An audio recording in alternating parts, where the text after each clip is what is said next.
Excellencies, Ministers Ollongren and Minister Jonson, dear colleagues and friends, dear ladies and gentlemen, I'm honored to welcome you to Clingendael for the 2023 State of the Union Conference. At the 9th of November 2023, a special day in European history and a special year in the history of Clingendael. The 9th of November being the anniversary of the fall of the Berlin Wall, 9 November 1989, the fall that reshaped the modern world, and 2023 being the year of the 40th anniversary of the Clingendael Institute. And I'm delighted that 5 of our former directors and acting directors have made it to join us for this conference. Joris Voorhoeven, Paul Meers, Fred van Stade, Jaap de Zwaan, and Co-Colijn online. Good morning, dear Co. We're celebrating these 2 anniversaries in dark times, with Europe surrounded by a protracted war in Ukraine, war and an unimaginable humanitarian crisis unfolding in Sudan, a series of coups throughout the Sahel, and now the Israel-Hamas war. Conflicts that have geopolitical effects, because these conflicts interact geopolitically. They interact in terms of power politics and capacity. The war in Gaza, the war in Ukraine, and the China-Taiwan conflict that we watch out of the corner of our eyes are all a test of American hegemony and capacity. It's a geopolitical triptych. 3 conflicts that communicate and interrelate with each other geopolitically. The war in Gaza will make it harder to sustain US support for military aid for Ukraine. The war in Gaza also interferes with the US determination to focus more attention to China and Asia. So the European Union will face an increasing responsibility vis-à-vis Ukraine. The geopolitical triptych also interacts in terms of identity politics, narrative and justification. Russian and Chinese media campaigns are already using the Israel-Gaza war in the geopolitical battle of narratives, the narrative of Israel as the occupier, throwing off the colonial yoke. That resonates well. So the European Union will face a test of judgment, credibility here. In contrast to the European Union reaction to the Russian invasion of Ukraine, where Putin was surprised by European unity, the European reaction to the war in Gaza was less convincing, with European Commission President Ursula von der Leyen and some EU member states backing Israel unreservedly, and others asking for more understanding of the context of the Palestinians, which is something else than understanding Hamas. The interaction in geopolitical triptych also leads to significant changes in relationships, strengthening of alliances, thinking of Russia and Northern Korea, and keeping an eye on what is happening between Russia and Iran, Russia and the RSF in Sudan. So with these challenges in terms of power and alliance politics, in terms of identity politics, Europe is in need of a new compass, a geopolitical compass, including questions of enlarging and reforming the European Union, its security and defense politics, its asylum and migration policies, the euro in times of rising debts and geopolitics, and reflections on possible outcomes of the wars in Ukraine and Gaza. So rather than throwing a party for 40 years of Clingendael, in these dark times, we prefer to discuss this new compass for Europe with you today in 10 hours of on-the-record plenary sessions and breakouts under Chatham House rule. So we want to use our energy to think ahead with you, and many, many thanks for joining us today. It's an honor that we can kick off the conference with 2 ministers of defense, Kajsa Ollongren of the Netherlands and Paul Jonson of Sweden. Sweden has already recalibrated its foreign and security policy compass and applied to NATO for membership. The Netherlands wholeheartedly supports Sweden's NATO accession, and our countries have intensified relations on defense and security. I'll now give the floor to the 2 ministers for their keynote speeches, and reflections, and afterwards a Q&A moderated by my Clingendael colleague Rem Korteweg, who I want to thank with the entire Clingendael team very warmly for organizing this event. Thank you.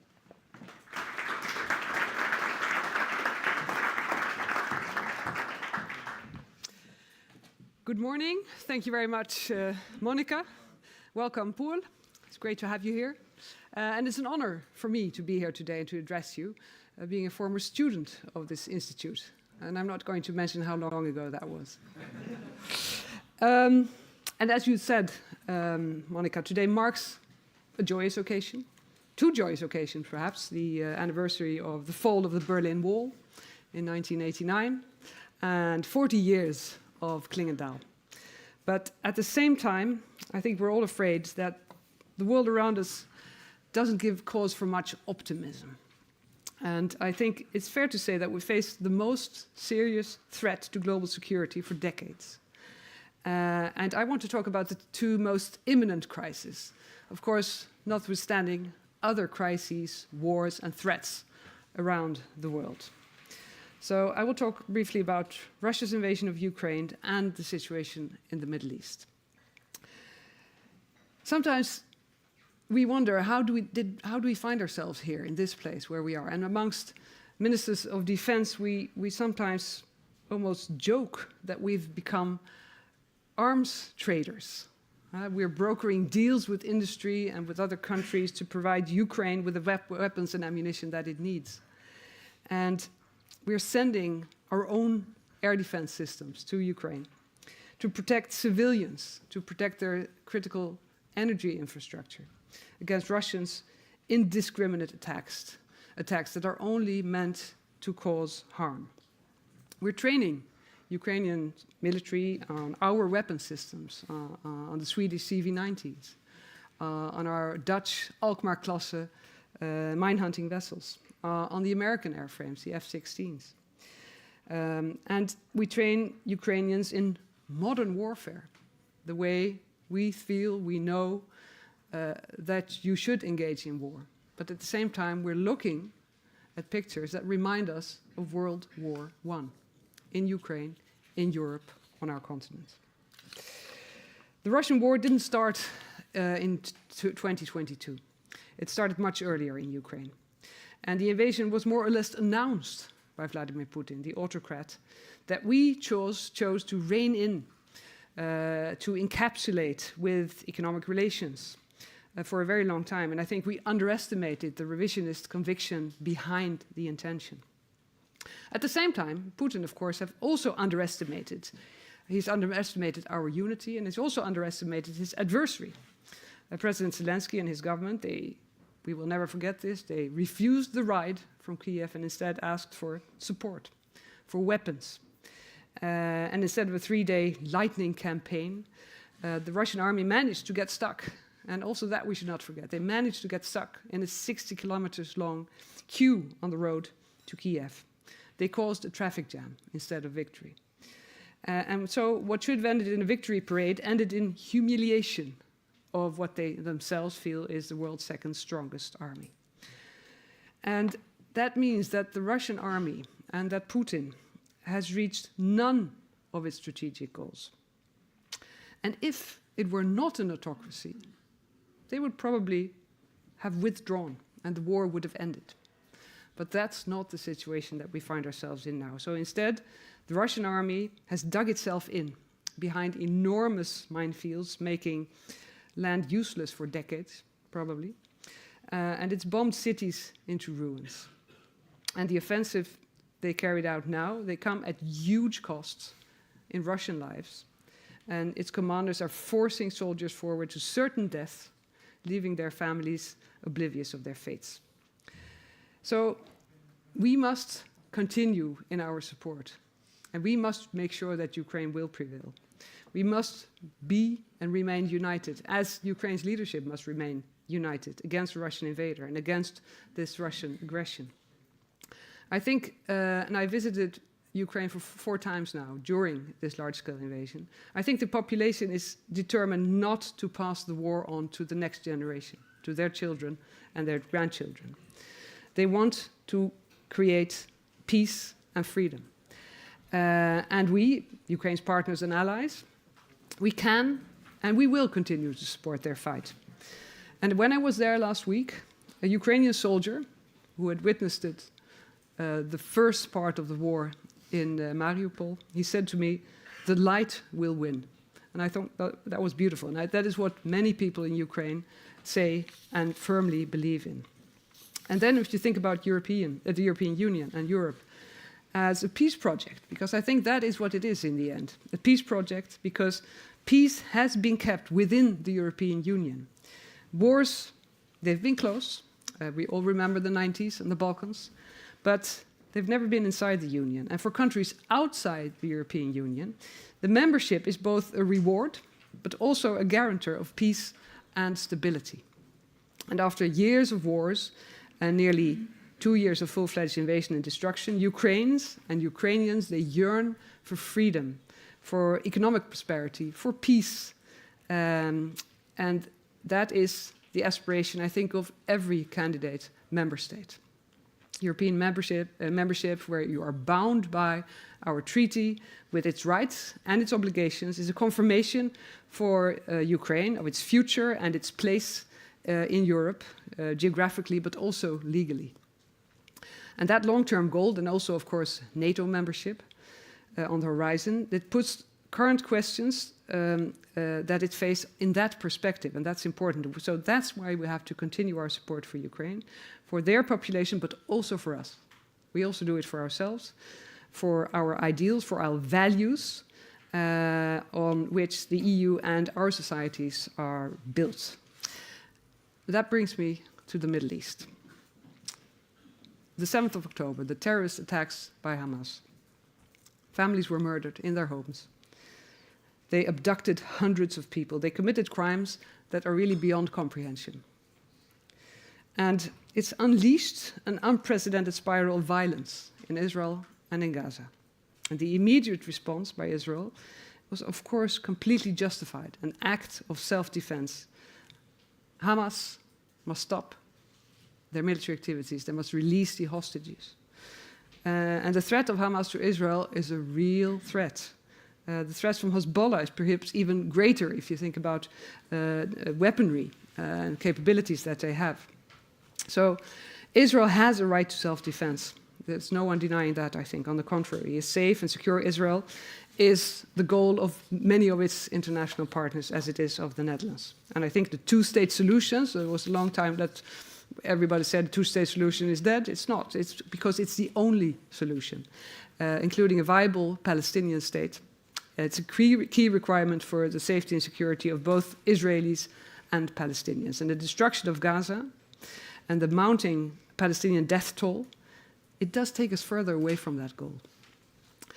Hamas is a terrorist organization that feeds on desperation.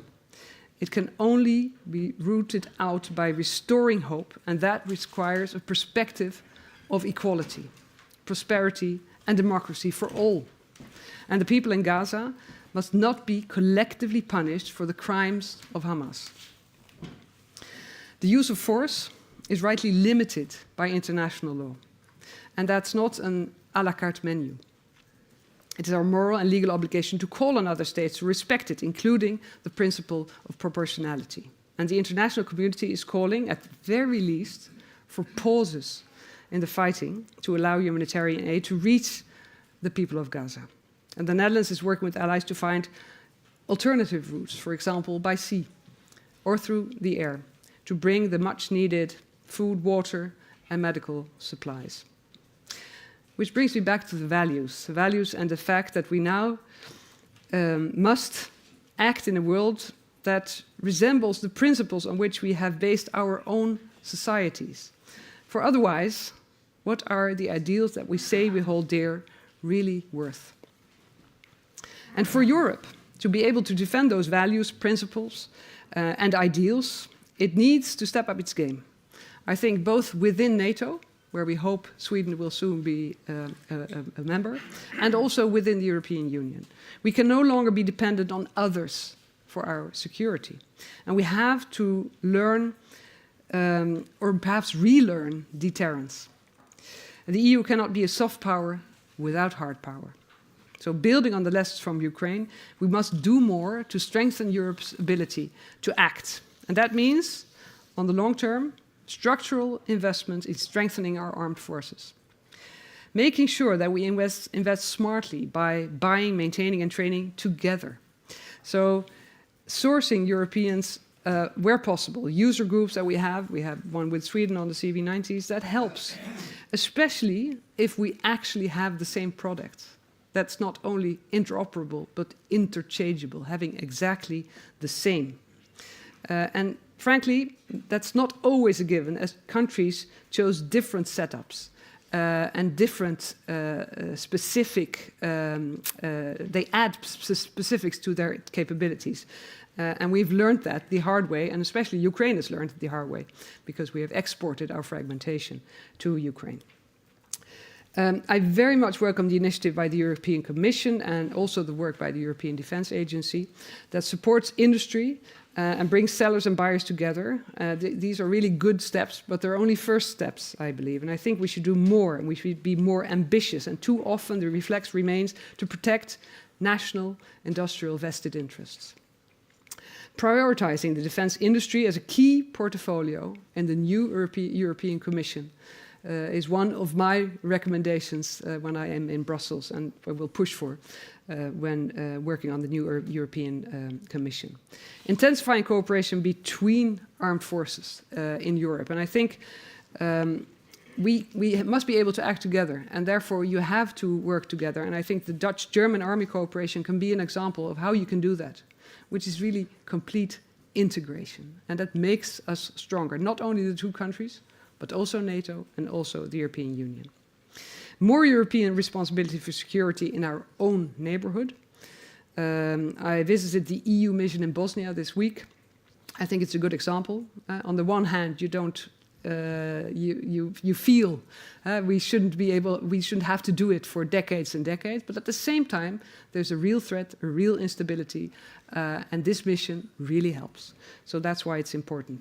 Of course, we have to get the rapid deployment capacity up and running by 2025. So these are, I think, clear goals, logical steps for us to take, but the reality is that it will require hard work. It will require creativity, political capital, and political will. And the EU role in the world should be a key issue for all of us, and I hope also during the upcoming EU elections. So as events around us show, the world will not wait while Europe gets itself sorted. We don't have the luxury to focus only on one threat. We have to deal with all of them. So we need to prepare for the future while we also deal with the present, and to make sure that the EU can shape the world around it, can continue to bring peace and stability. We have to have an ideal, and we have to have that aspiration. Thank you very much.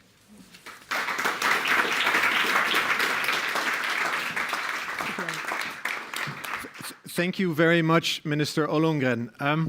We've heard a very eloquent expose of a Dutch perspective on the security environment. Now, Sweden and the Netherlands both share strong security ties, as well as a common foreign policy outlook.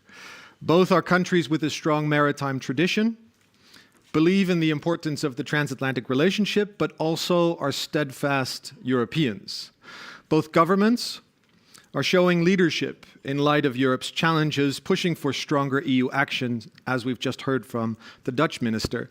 But we'd also be very keen to hear the Swedish perspective. And so we are very honored that Sweden's Minister for Defense, Paul Jonson, has agreed to join us in The Hague to address this conference. Minister Jonson, the floor is yours.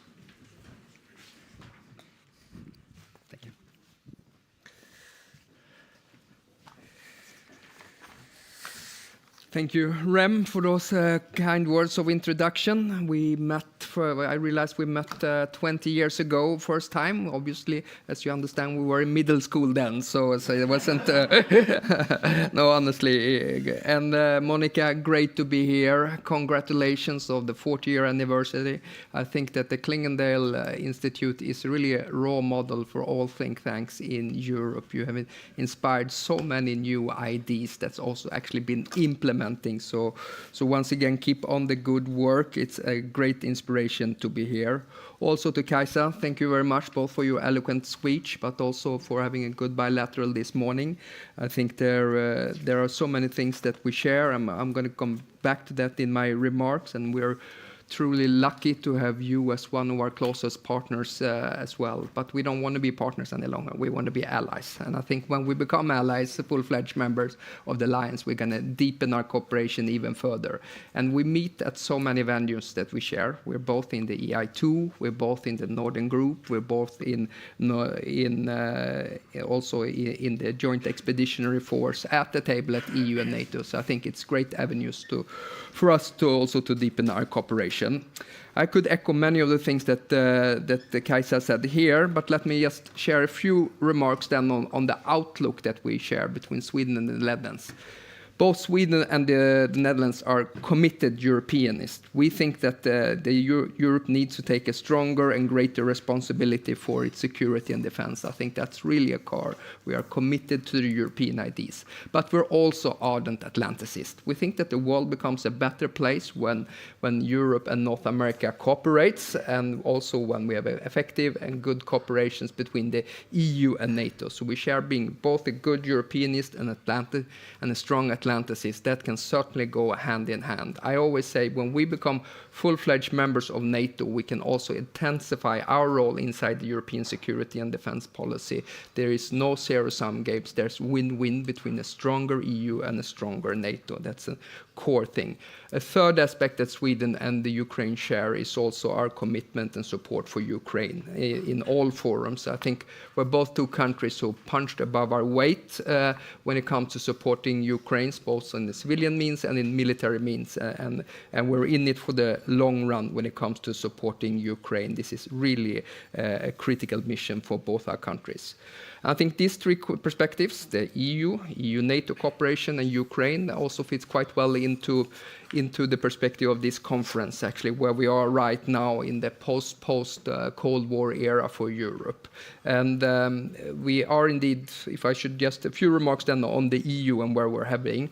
We are currently at a crucial time for the Union. The EU is facing maybe its most challenging security environment since the end of the Second World War. I think we are at day 624 in the horrendous war in Ukraine due to Russia's unprovoked and illegal aggression and invasion. But we also have a challenging global perspective when it comes to increased great power competition on the international stage.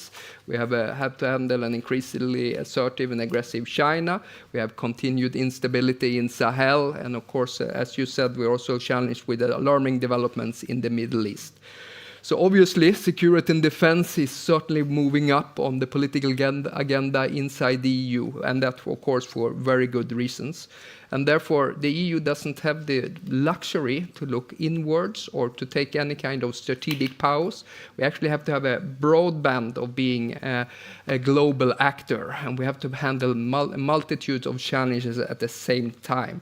And I think this is the bottom line why Europe must take greater responsibilities for the security of our region. And there are, of course, many measures that we need to do in order to assure that. Kajsa, you alluded to defense investments. I think this is crucial if we want to have more capabilities. There are things going in the right trajectory now when it comes to the 2% target. We're both going to meet the 2% target by next year. Sweden has doubled its defense expenditures since 2020. But it's not just enough spending more. We also have to spend more efficiently, and we have to do it together. And that'd be my second point also for strengthening European cooperation consideration. Let's make good use of those new instruments that are available. Let's use the European Defence Fund. Let's get more engaged into the PESCO projects. Let's use the card, and let's make also use efficiently the EDIRPA and ASEP. These are new instruments. The great thing when we use them is also that we find new consortium for collaboration. So that'd be my first point. Defense investment. Secondly, using the new instruments that are available for strengthening the security and defense policy, but also for strengthening our defense industrial base. And also, we're not just living in challenging times, but we're also living in formative times. We know, of course, that the United States is going to head for election mode, and they're going to have their presidential elections in 2024. At the same time, this spring, we're going to have a new European Parliament, we're going to have a new Commission, they're going to have a new working program. So 2024 is going to be a crucial time for Europe and for European security. I think that is obviously a factor that we have to take into consideration. Now, third point is also, I always say that history is changed by good decisions that are implemented. And we have a strategic compass from March 2022. Let's make sure we deliver on that. I think there's almost 70 deliverables. So once again, focus on implementing those decisions that have been taken. Kajsa, you referred to the RDC, that's an important development. I also think there's good thinking inside the strategic compass of the nexus between internal and external security. That's something we have to invest to and make sure that our agencies can cooperate and that we also have an integrated approach to security, not at least when it comes to various forms of hybrid threat. Fourthly, an important task, and we've also been on this subject as well. We're learning hard lessons from the war in Ukraine. One is that we need that this is a war of attrition, and this is a war of warehouses. We need a stronger European defense industrial base in Europe. I always say that having a strong defense industrial base, that's actually part of credible deterrence. There's more things that we can do on strengthening our defense industrial base in Europe. One thing is, of course, investment, ramping up production, having more collaboration, numbers of issues that we need to do in order to assure strengthening of our defense industrial base, I think is really, really crucial. Sweden, for being a smaller country, has a quite strong and broad defense industrial base. Of course, we produce platforms in all domains. There's no other country of 10 million who do that, but we've been greatly helped with that when we've been supporting Ukraine. Everything from sending the CV-90s and the Archers and the RBS-70, it's easier when you have a defense industrial base. It opened up avenues also for cooperation and for supporting the Ukrainians in the long haul. So I think that the defense industrial base issue is going to be crucial, because right now we have a defense industrial base for peace-type situation, but not necessarily for a crisis or a conflict situation. And therefore, we also have to work much more when it comes to security of supply.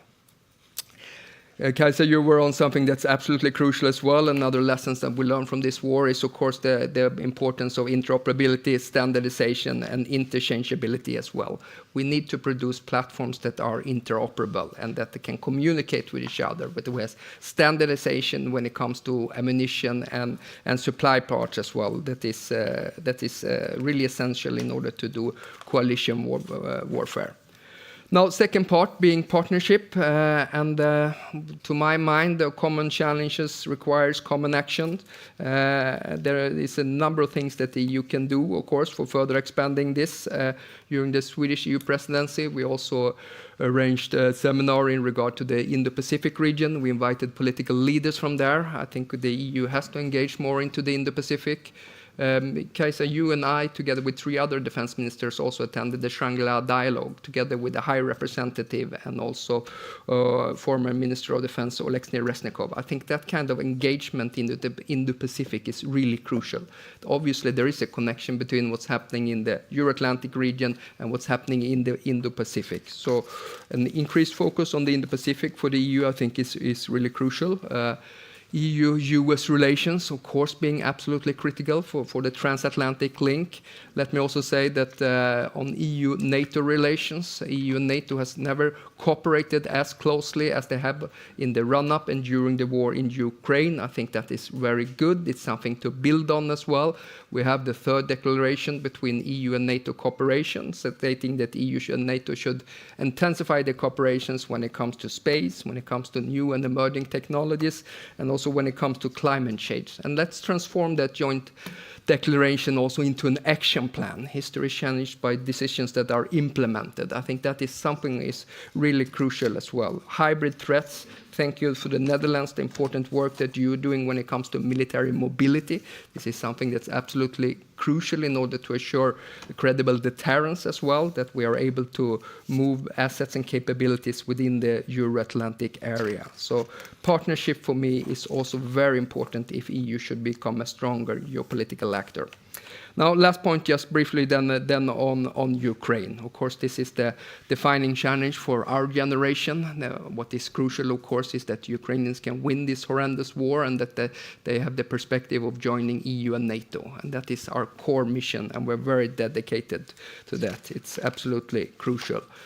There are many things that we need to do in this regard. I think one of the challenges that we are exposed to right now is that we're digger deeper into our pockets and to our warehouses, and that we have limitations when it comes to available defense industrial products. I think it's crucial that we make arrangements such as the International Fund for Ukraine, but also the European Peace Facility has been very important in financing, providing the Ukrainians not just with the defense materials that are in our warehouses, but we actually produce new defense material for them, especially in critical issues such as artillery ammunition, but also air defense system. I think we really have to transform our defense industrial base in order to support the Ukrainian for the long haul as a critical mission to this. Let me just then conclude in regard to the future of Ukraine. It's critical for European security, and when we say that the Ukrainian fight not just for their own security, but also for ours, we really mean it. Ukraine now,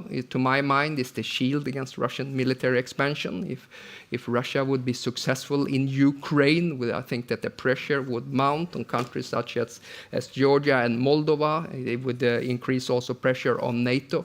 So supporting Ukraine is not only the right thing to do, but it's also the smart thing to do, and it's an investment into our own security.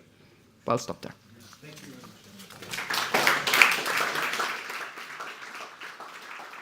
Why don't you have a seat there?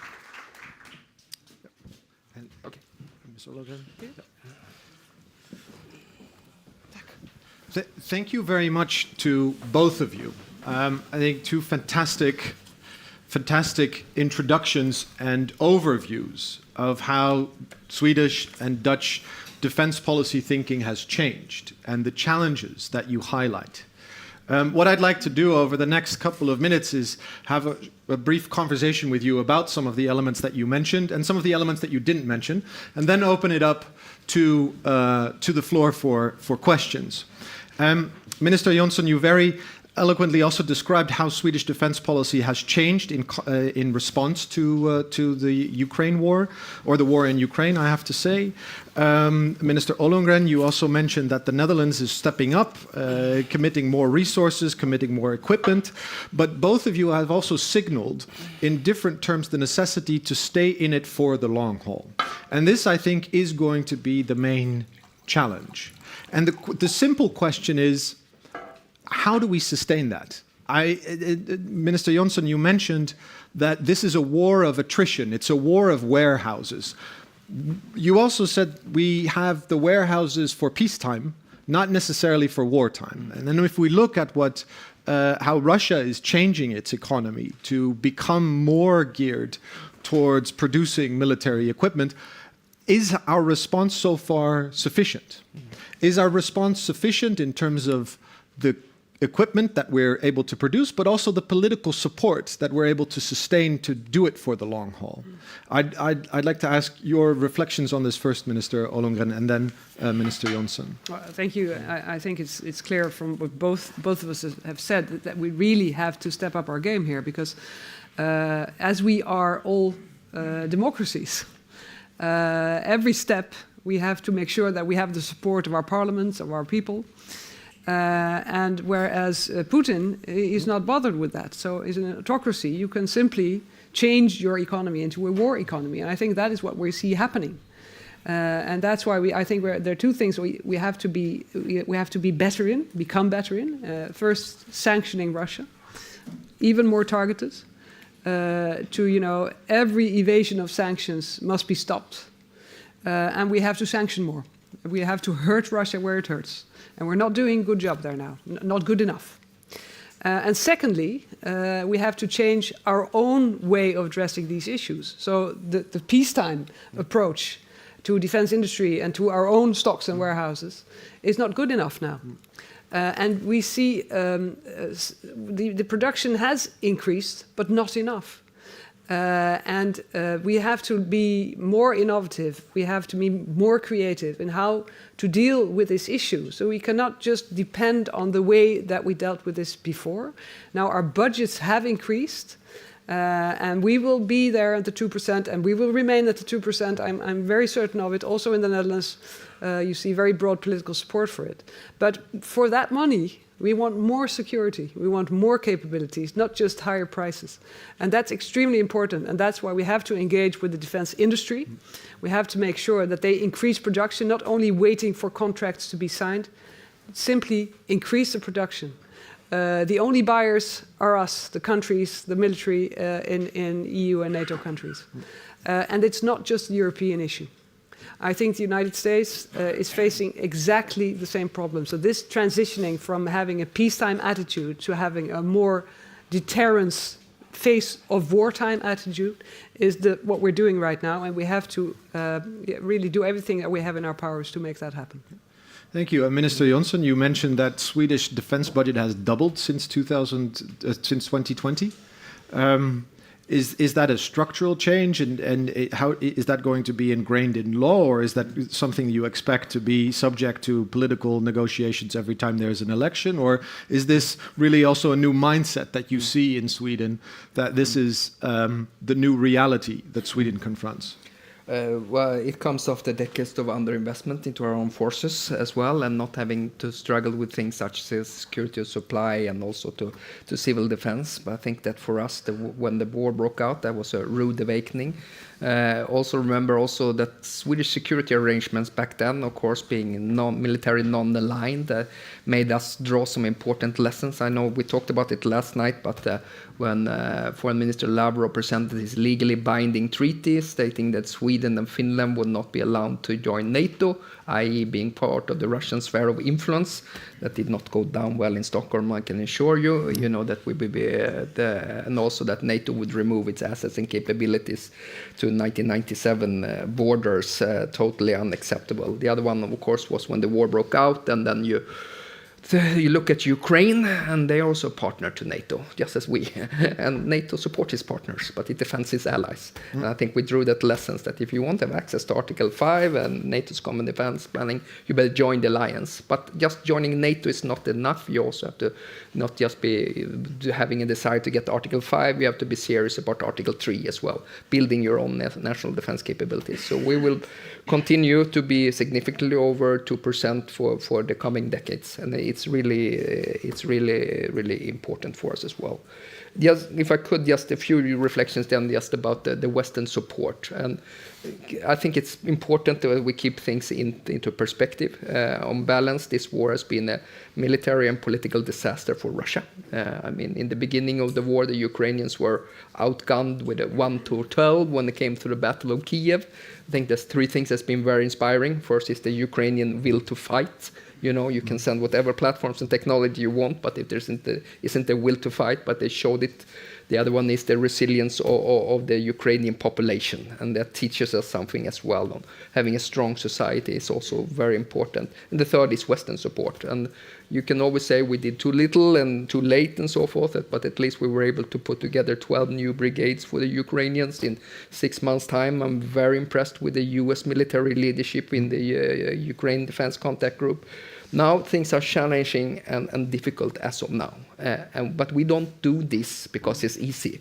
We do it because it's important, and we do it because it's hard. And it's now we're being tested in our resolve. And it's now we have to think extra hard about further developing into more capability groups, like the Netherlands is doing an excellent job, and the F-16 coalition, working about our defense industrial base, thinking in terms of security and supply. How do we share risk between the industry and the government?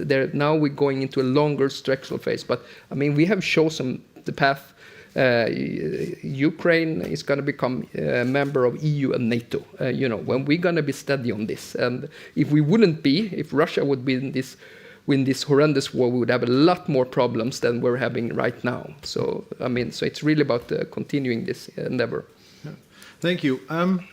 You've also both mentioned elections. Now, leaving aside elections that are coming up in a certain country in the next 2 weeks, I want to focus on the upcoming EU elections, because you also mentioned this, Minister Ollongren. In terms of building that support, that longer-term mentality, that this is now a real change that Europe confronts, that the EU confronts, as well as the increased role that the EU is playing in terms of making certain capability development possible. How can we inject that sense of urgency, that sense that the EU has a role to play as a security actor as well in these upcoming EU elections? Because talking from a think tanker perspective, that's always a pretty tough task. Yeah. To really make the case that defense is not something that is an afterthought on the basis of other policies, and it's particularly challenging in an EU context. Yeah. So what kind of tips and tricks could you offer to build that political support also in the context of the upcoming EU elections? Yeah.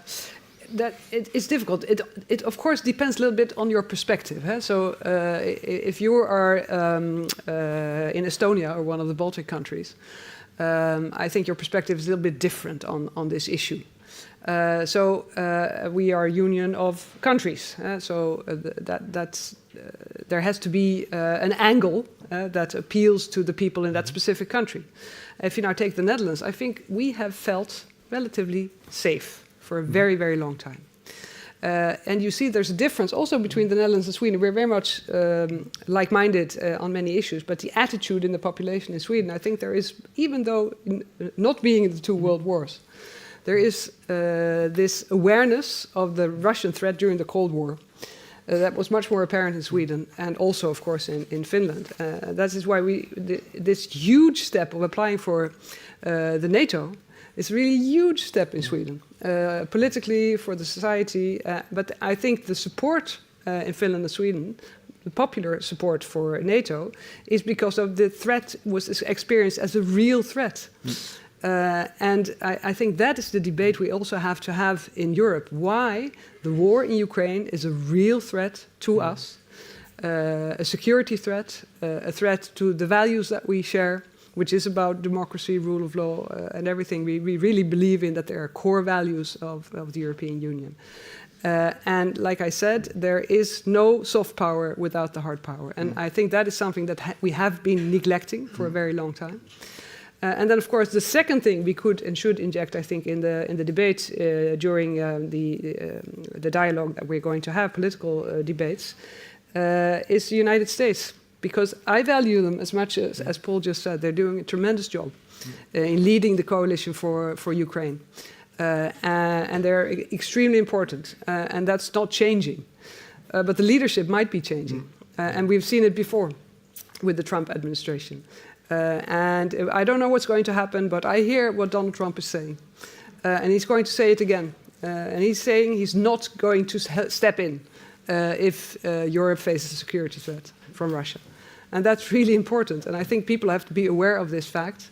And that's also why we have to step up our game. And it has to be about our ability to act as European countries when it comes to our own security. Yeah. I think the quote of Donald Trump is recently that he would strike a deal to stop the war within 24 hours, which leads you down all sorts of scenarios. Minister Jonson. No, I concur. The US has provided excellent leadership both inside NATO and support for Ukraine, but we are also aware that they have challenges elsewhere that they're going to be focusing, of course, with the Pivot Asia and also being more engaged into that region. I think that's something we're going to cooperating with the US, so also engaging into that region. But either we like it or not, we have to take more responsibility, and the best way to do that is to invest into our own defense capabilities. Then you can always discuss if it's going to be an EU endeavor or a NATO endeavor.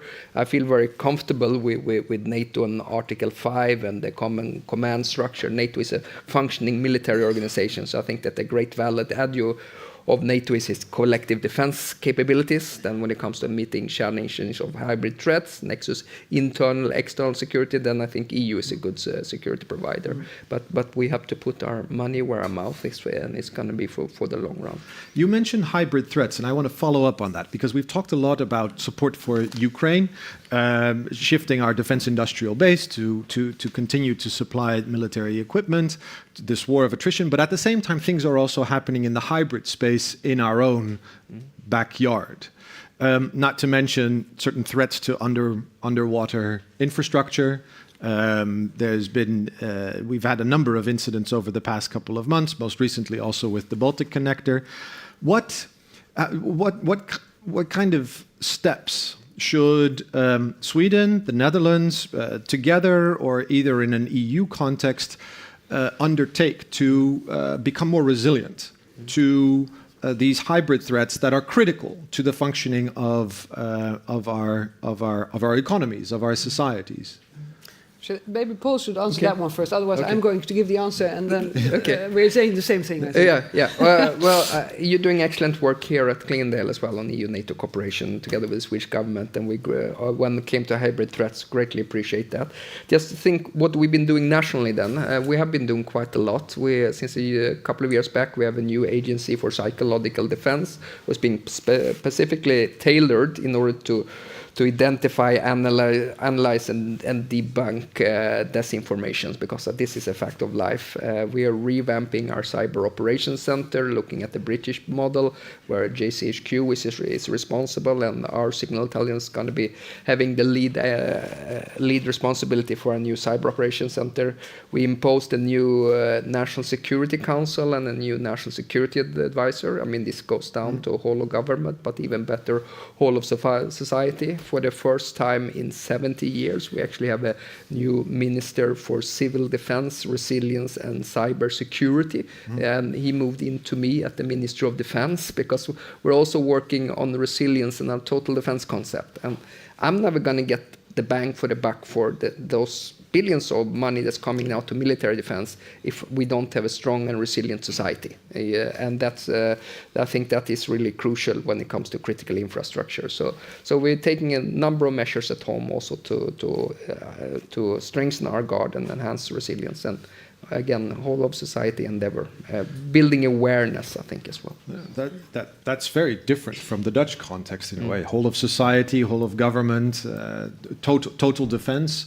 Is this something that we should be considering in the Netherlands as well? Yes, and we are, and we're taking Sweden and other Nordic countries also as an example, learning from their approach. But it's not something you can change overnight. So it's not enough to do one campaign and tell people we have a total defense and you are part of it.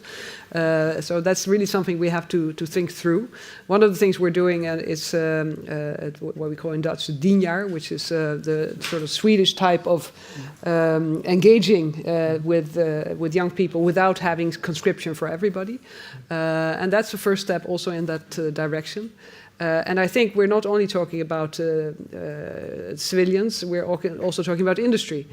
So, for instance, on this seabed infrastructure, it's our navies, it's also coast guards, and it's industry itself that has to take that responsibility to make sure there is redundancy, to make sure that we have the techniques and use the techniques to monitor what's happening. And it's also about us and how we can exchange intel and all information needed to act, first of all, of course, to prevent the sabotage. That's what we fear most, of course, to happen. And secondly, if it happens, that you have the redundancy and that you have the capabilities to act. Right. So I think there we have quite a list of things that we can do. We do it bilaterally. We do it in the framework of the Joint Expeditionary Force. Because it makes sense, of course, it's also a regional issue. So with the northern part of Europe involved, we are able to act quicker. Yeah. Thank you for that. I have two more questions that I want to put to you, but this is a signal to those in the audience to already start thinking about your clever questions to ask. One is we haven't really touched on China, the Indo-Pacific. Both Sweden and the Netherlands have Indo-Pacific Indo-Pacific security outlook. It's part of a sort of a global 360-degree approach that you see in both countries. We also have a panel later today on Europe's role in the Indo-Pacific. What are we focusing too much on Ukraine at the risk of not paying enough attention to what's happening in the Indo-Pacific? Or as Americans would like to say, are we able to walk and chew gum at the same time? I think, well, Paul mentioned the Shangri-La dialogue and the importance of showing presence and showing interest and showing concern with the Indo-Pacific. And I think it is for us, freedom of navigation is one of those principles that is so important to us, and that's important to the world in general, because that's what makes the economy run. We, of course, I can understand for people, following the news, reading, it's almost too much to focus on everything at the same time. It's impossible. So, of course, we are now very much focused on Israel, Gaza, Middle East. Second comes Ukraine and Russia. But there are other regions in the world that do affect us, and Indo-Pacific is one of them. I said in my introduction, Putin announced his actions, but we were not paying enough attention, or at least we didn't respond to it immediately. China is also announcing its plans. And that, I think, is what worries the United States, what they take very, very serious. And that is what we also take serious. And we cannot simply leave the Indo-Pacific to the United States, because that would be the same as saying you can leave Europe to us. We have to engage there, and we do engage there. We are sending a vessel every second year. We're joining up with partners to show presence there, to engage with those countries who have the same security concern as we have. So yes, the Indo-Pacific is on our agenda. It's on the NATO agenda. It's on the EU agenda, and it's on our own agenda. Minister Jonson, any thoughts on this? Well, what Kishibani said today, Ukraine, tomorrow, East Asia. The connection is not necessarily hydraulic, but I think perception matters when it comes to, obviously, Putin underestimated the unity and the resolve of the Ukrainian people and the Ukrainian armed forces, but also the Western community. And I think there are other people also following what's happening, and I think it's going to affect the perception of our combined influence and power. Listen, we are a smaller free trading nation, very much depending on sea lines of communication, freedom of navigation. I think it's crucial. I think what we did, the Shangri-La dialogue together with the High Rep and Alexei Resnikov, was also to make the case why we don't want a world where might gives right, and where we think it's very important with a rules-based international order, and that's what Ukraine also is all about. And I think that's not just a European interest. I think a rules-based order is also a global interest in that regard. Then we are cooperating also in the Indo-Pacific. We have defense industrial ties in the underwater domain with Singapore, Australia, Japan. We're working with resilience, hybrid threats with several of those countries as well, conceptually thinking about monitoring exercises and so forth. So where we want to be engaged, and we understand we need to be engaged into the region as well. Yeah, thank you for that. Final question is something that is very topical, which we've talked about a little bit, regarding the Middle East and how the Middle East has thrust itself again on the European agenda in a most horrific way. You were in Cyprus yesterday and announced that the Netherlands is making a Navy vessel, or sending a Navy vessel to the region in the event of the need for a humanitarian mission. What can you say about that? Where's your thinking leading in terms of the role that European countries can play in terms of alleviating some of the humanitarian or providing humanitarian support, while at the same time also not undermining the legitimate right of Israel for self-defense? So where does the role of European militaries come in?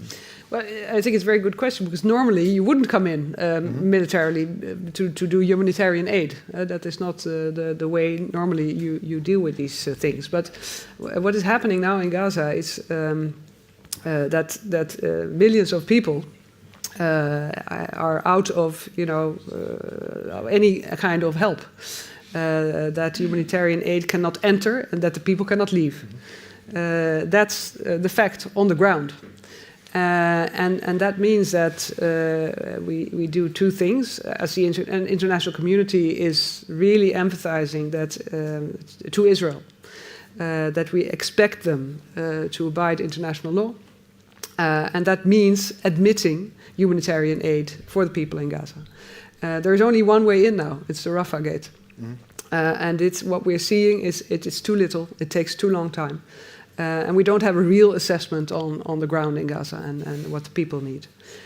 So what we're thinking of, and it was actually an initiative by the president of Cyprus, is opening a sort of a second gateway into Gaza over sea, so a maritime corridor for humanitarian aid. To make that happen, you need to use military capabilities. It's the only way to do it. And well, Cyprus is the logical place because of geography. And there are several countries that have capabilities in the area or sending capabilities, like we are now sending this OPV. But still, it would require a huge effort also of coordination to make it happen. But I think we simply have to use every possibility to help the people in Gaza. Just very briefly, that we've been having 2 C-130s deployed into the region, and just drawing the parallel to Sudan, which we were very much engaged into, which was of course a quite challenging evacuation mission as well. I always have this expression: you need to know each other before you need each other. Back then I was on telephone with several of our colleagues trying to find times for our C-130 to land in Sudan. I know this kind of personal relations and this kind of interaction that we have on a daily basis in Europe is very important, also preparing us for various kinds of crisis time situations. So that's just be my final observation on that one. Terrific. Thank you very much, Your Excellencies. Are there any questions in the room? If you have a question, and I recognize there will be a microphone making its way to you, and please also identify yourself. But the first question is from someone who I've already identified, which is Jeremy Shapiro, right here, all the way at the front. Yeah. Thanks. I guess I can hold it. It's like Elvis. Yeah, I feel really in charge here. I have a quick 20-minute speech to give. No, both of you said that we need to stick with Ukraine until they prevail or they win the war, I think was the different vocabulary that you used. I'm wondering what the definition of that is. The Ukrainian government has a reasonably clear definition, which is take back all of their territory from both the 2014 and 2022 wars, get back to the 1991 borders, which involves retaking of Crimea as well as the other territories. That's quite a war, and it's going to be quite difficult. Is that the war that you're supporting them with? And if it's something, and I'd just be interested in how you expect to achieve that, or if it's something else, I'd like to know that. And before you answer, let's take one other question, which I saw Ambassador Roper. Thank you very much, and thank you for a fantastic opening to the panel. Are you holding that? Lovely, thank you. Joanna Rope, I'm the British ambassador here in The Hague. You've described, I've got a few observations, if I may, and then a couple of questions. You've described an increasingly complex, challenging world in which we're all working, and I think absolutely I agree the need to ensure that we are joining up with partners and allies wherever we can. We've talked about the threats, the hybrid and cyber, and of course we've spoken before, Minister, about the CNI, particularly the North Sea infrastructure, and really welcome the work that we're doing with the Dutch and other partners on that. The fact that our chiefs of defence are all getting together today, tomorrow, on all of these issues, I think is really important, and our CDS is with you today. It's also an increasingly complex and multifaceted architecture around the defence and security piece. We've got European, and I use that in the broad European sense. We've got NATO, we've got PESCO, we've got the Joint Expeditionary Force, which you both mentioned. Thank you. So there'll be a question about that in just a moment, but before the point around defence procurement, I absolutely agree that we need to be aligning very closely on where we can bring best aligned strategic outcome and capability to the huge purchases that we need to be making, and aligning our industries too. So my questions are twofold. First of all, that complementarity question amongst all of the different institutions, organisations, initiatives. How do you see those working together? We've talked before about finding, joining the dots, taking action. I'd really welcome your views on that complementarity question. And the second question is actually for NATO, which is your point, Minister, about picking up the signals but looking beyond and looking at the strategic challenges facing that as an institution will have post-Washington summit, post-US election, new Secretary General. Much speculation there, of course, as well. So what is it that you think that post the Washington summit, when the Netherlands hosts the next NATO summit, what is it that we should all be looking for then? I'll stop there. Thanks, Rem. Thank you very much. So post-Washington summit or pre-Netherlands NATO summit? So three great questions, not easy ones. Would you like to take a step first? Briefly on Jeremy Shapiro's question, well, that's for the Ukrainians to decide what is victory and not. We're never going to push them in front of us, but we're going to stand up for their territorial integrity, their whole territorial integrity. If they want to defend their whole territory, we're going to be with them. If normally wars end up with some kind of negotiation situation, but that's for the Ukrainians to decide. Otherwise, we're just going to be rewarding Russian land grabs and occupations. So that's why I think it's very important that this is a matter for the Ukrainians to decide. Then just briefly then on the road to Washington after, well, I think we're going to be very preoccupied with this, actually filling the regional plans with new assets and capabilities. This to make this a credible deterrent. The security environment has indeed deteriorated. We, of course, right now, Russia is bogged down into Ukraine on its ground forces, but if you look at the naval capabilities, their nuclear capabilities, cyber, and most of their air defense systems, or the aerial capabilities is still intact. This is going to be a challenge for us in the long run. Russia has also shown showing a degree of resilience. So filling up those regional plans with credible military hardware is a core task for the alliance, which we cannot fail on. Last issue then in regards also to how do we do this on a European basis. My instinct is always to work as inclusive as possible. During ASAP, of course, Nammo and the Norwegian company was involved. We have something called NORDEFCO++. I'm not sure, but that also with the MB8 plus Netherlands, US, and the UK working on common procurement on artillery. Let's be as inclusive as possible. Would very much welcome, of course, a further engagement between the UK and the European Union when it comes to security and defense matters, for example, into military mobility. But that's, of course, for the UK to decide by themselves. But I would be first to champion also a closer cooperation between the EU and NATO and between the EU and the United Kingdom. Minister? On the first question, I have really nothing to add. Ukraine decides. On the other issues, perhaps adding to what Paul already said, because I agree with him, but the complementarity is important, and I think we realize now in NATO NATO and the EU are much larger than when we started out, and that's good. But that also means we have to adapt to the new, form that both organizations have, and find the complementarity. And I think also in NATO we've learned with this fragmentation issue was on the table for a long time. Everybody knew it, but nobody really acted. And I think there the EU can step in for the European countries to make sure that we do a better job on this, because that is something that the EU is very capable in. This is about regulation and standardization and the new instruments that Paul mentioned that are also advancing in this field. So I think there the EU and the NATO can complement each other.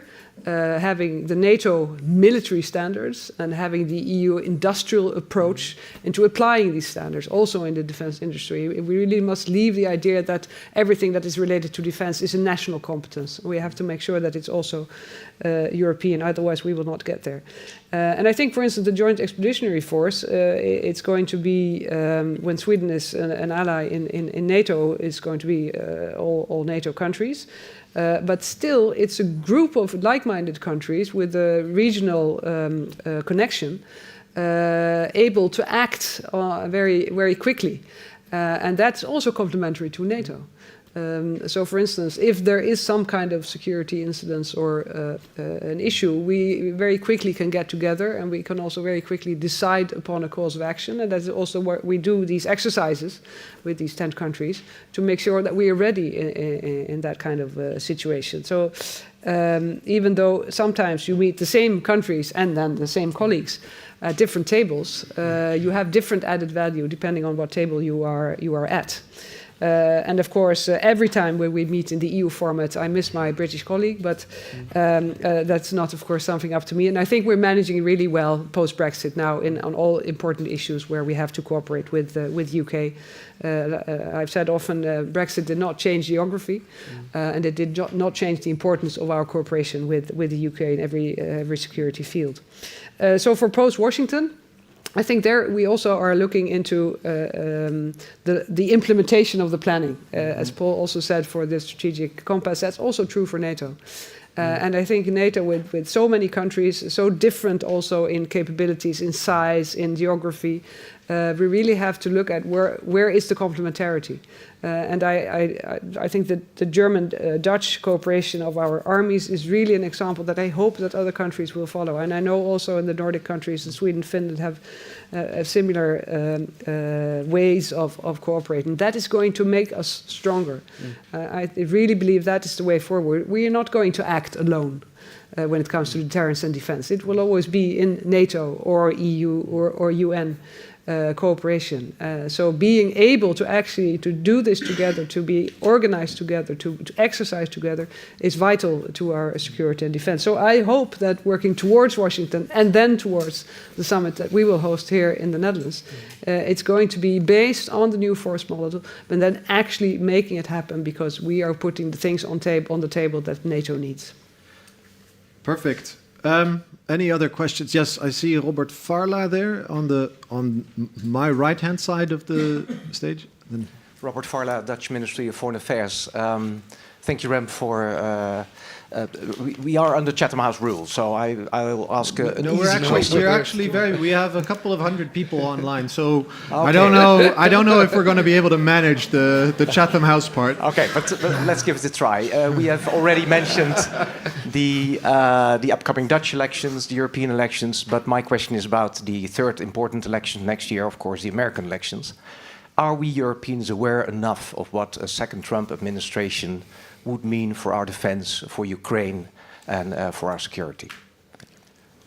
I am going to let the ministers answer that. I'm also going to flag that we have a session particularly dedicated to the transatlantic relationship in the upcoming elections later today. But let's also take one other question on this side. I think that's the gentleman over there. That's Luke. Luke Cooper, LSE. Thank you to the ministers for your excellent speeches today. My question is about economic support to Ukraine. So at the moment, there is a spiraling external debt obligation that the Ukrainian government is accruing. Does, in light of your very, very strong consensus of the European position in terms of long-term support to Ukraine, does there need to be a shift in the European facility mechanism for Ukraine towards direct aid over loans to avoid a scenario where European states are creating downstream risks inadvertently for the Ukrainian war effort?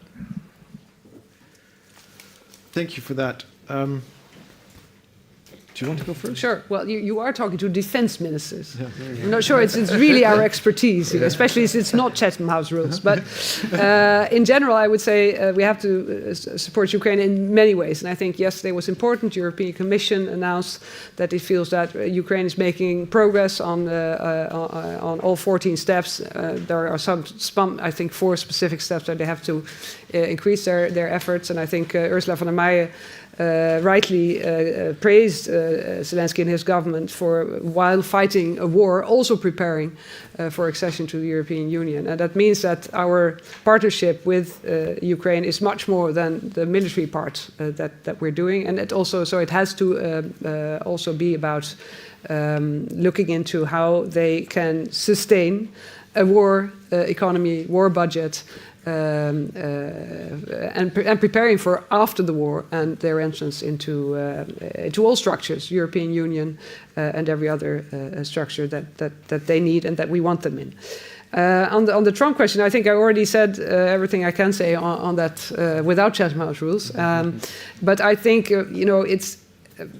it's a democracy. We will see what happens. We cannot and we should not influence, of course, the elections in the United States. But I think it is wise to hope for the best but prepare for the worst, which means you have to think it through.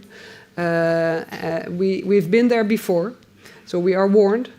And that is one of the reasons I think NATO as an institute, that will not go away. But it can affect the ability of NATO as an institute to act, also in a worst-case scenario, also in an Article 5 situation. And it's one of the reasons why we have to have even more ambition in our own defense planning and stepping up our game there. Once again, I think whatever administration there is, we will hold them to also their obligation in NATO. But we have to be aware of the fact that reality could be different. I think when it comes to financial support to the Ukraine, it's really about long-term commitment. We launched our 5-year strategy on development assistance. I think it should be closely coordinated with the military assistance. I think the Fridtjof Nansen fund that the Norwegians have drafted, having about 7.5 billion euros over 5 years, I think that's commendable as well. I know the Danes are working also on long-term commitment, integrating military and civilian support. When it comes to the support, I think we're right now in the negotiations and deliberations on the top-up of the EPF and a special Ukrainian envelope as well. So that's where we stand as of now. But I think this long-term commitment, that's signaling to the Ukrainians as well, but it's important also for the important restoration process that's going to take place after the war is hopefully over. Trump years were difficult for the transatlantic relationship. President Trump was reckless in how he spoke about U.S. commitment to Article 5, but it wasn't all that bleak on the ground. U.S. military presence during those years expanded, which was actually good. It's one of the things, if the glass is half empty or half full, but the Republicans I meet are committed both to NATO and to supporting Ukraine. So I still the jury is out what will happen after the elections, of course. So. Thank you. And this is, again, an excellent advertisement for the session we're going to have later this afternoon about this specific question. I think we have time for 1 or 2 last questions, if there are any.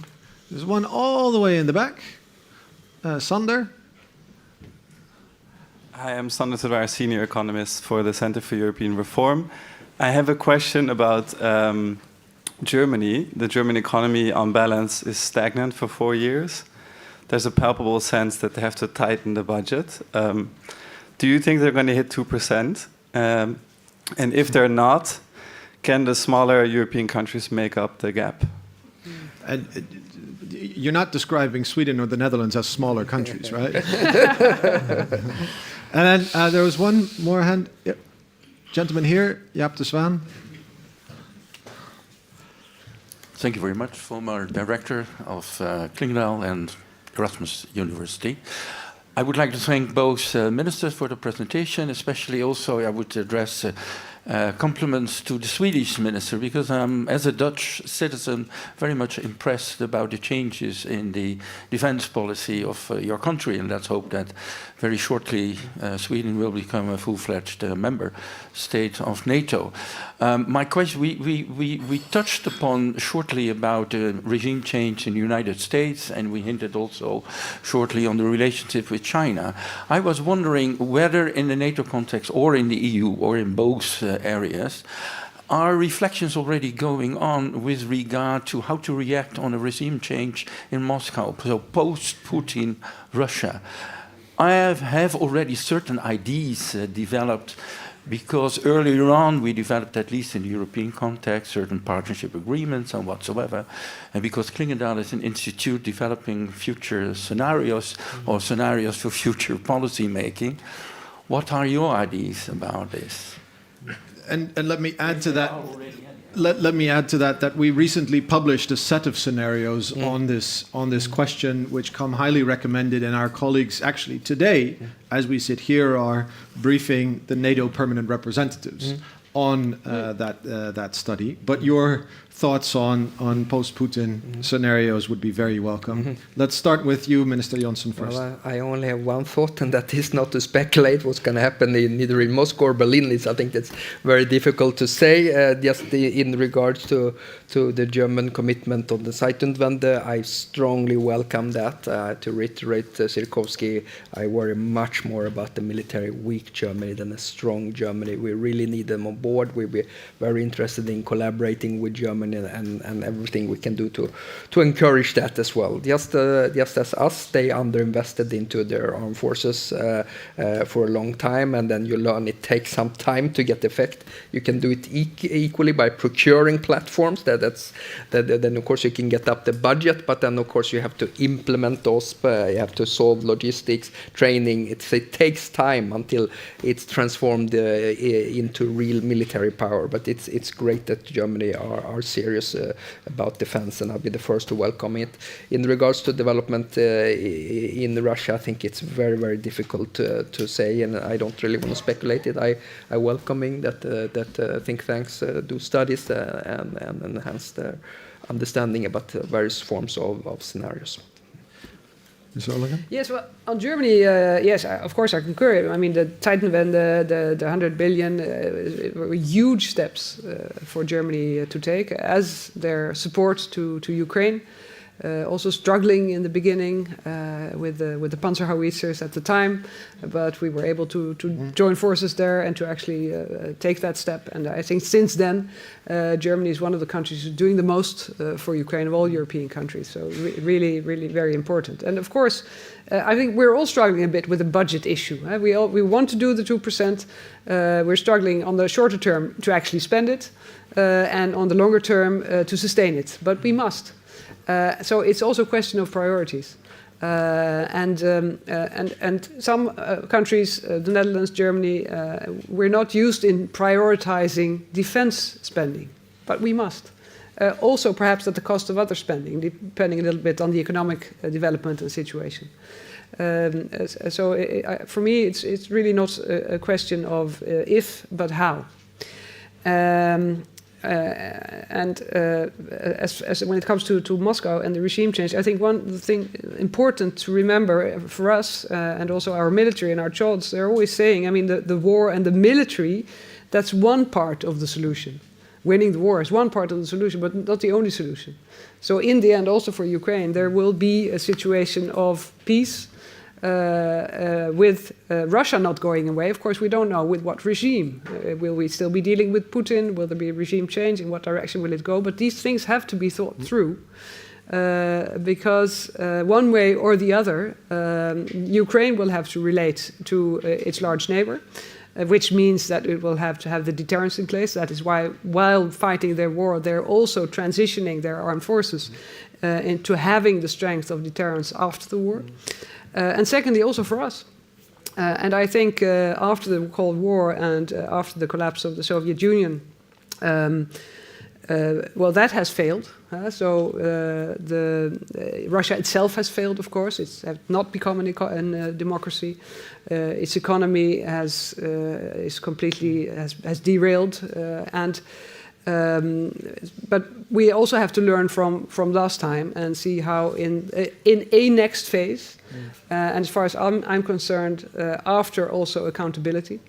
I mean, we are sending our forensic teams into Ukraine to collect the evidence, to have a court at some point to judge on Russia's acts in Ukraine. So that's an important part. But after that, we'll also have to have some kind of future relationship. And like I said, we don't know with what regime we will be dealing.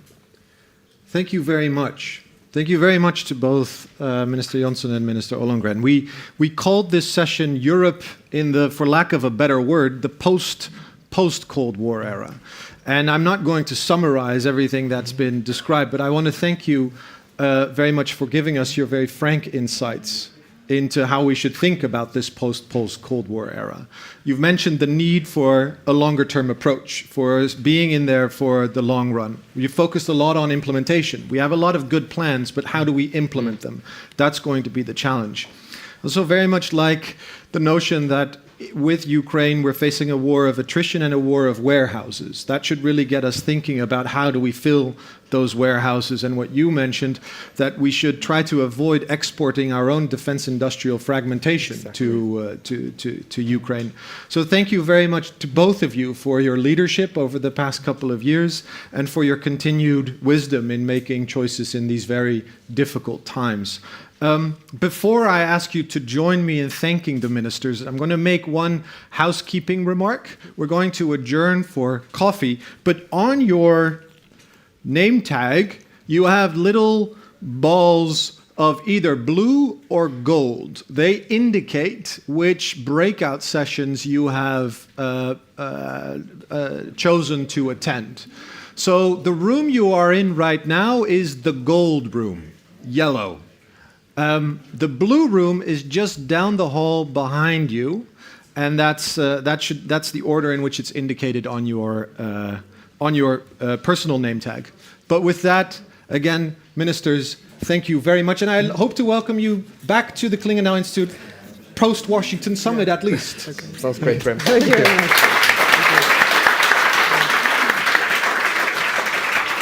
Thank you, Alvin. Thank you. Thanks, Paul. Yeah, thank you. Thank you.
I know.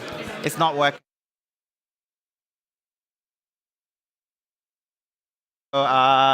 Ladies and gentlemen, very warm welcome back to Clingendael, and our full day event continues with the next hour specifically on China and de-risking. So my name is Stuart Lau. I'm the EU-China correspondent at Political Europe based in Brussels. And together with me today, we have a very distinguished panel sharing their thoughts and insights with us over the next 60 minutes. Next to me is Agatha Katz, and she's the director of the Rhodium Group. Gunnar Wiegand, former managing director for the Asia Pacific at the European External Action Service. Ingrid Dugger, she's a senior research fellow here at Clingendael. Last but definitely not least, we have Michiel Svees, Director General for Economic Foreign Relations at the Dutch Foreign Ministry. So we are entering a very interesting discussion at a very interesting time because obviously we have the European Commissioner for Industry, Thierry Breton, going to China with the EU-China summit just happening in a few weeks' time. De-risking has been the EU catchword for the last year or so, with the Commission President Ursula von der Leyen first floating the idea before her trip to China with French President Macron. And that was subsequently adopted on the G7 level with a declaration also shared by the US and Japan in the framework of economic security. And talking of economic security, of course, the European Commission is also preparing for a guideline towards the end of the year to see what exact policies to pursue. We'll be talking a lot about tech in the Dutch context here, but also the broader geoeconomics at play.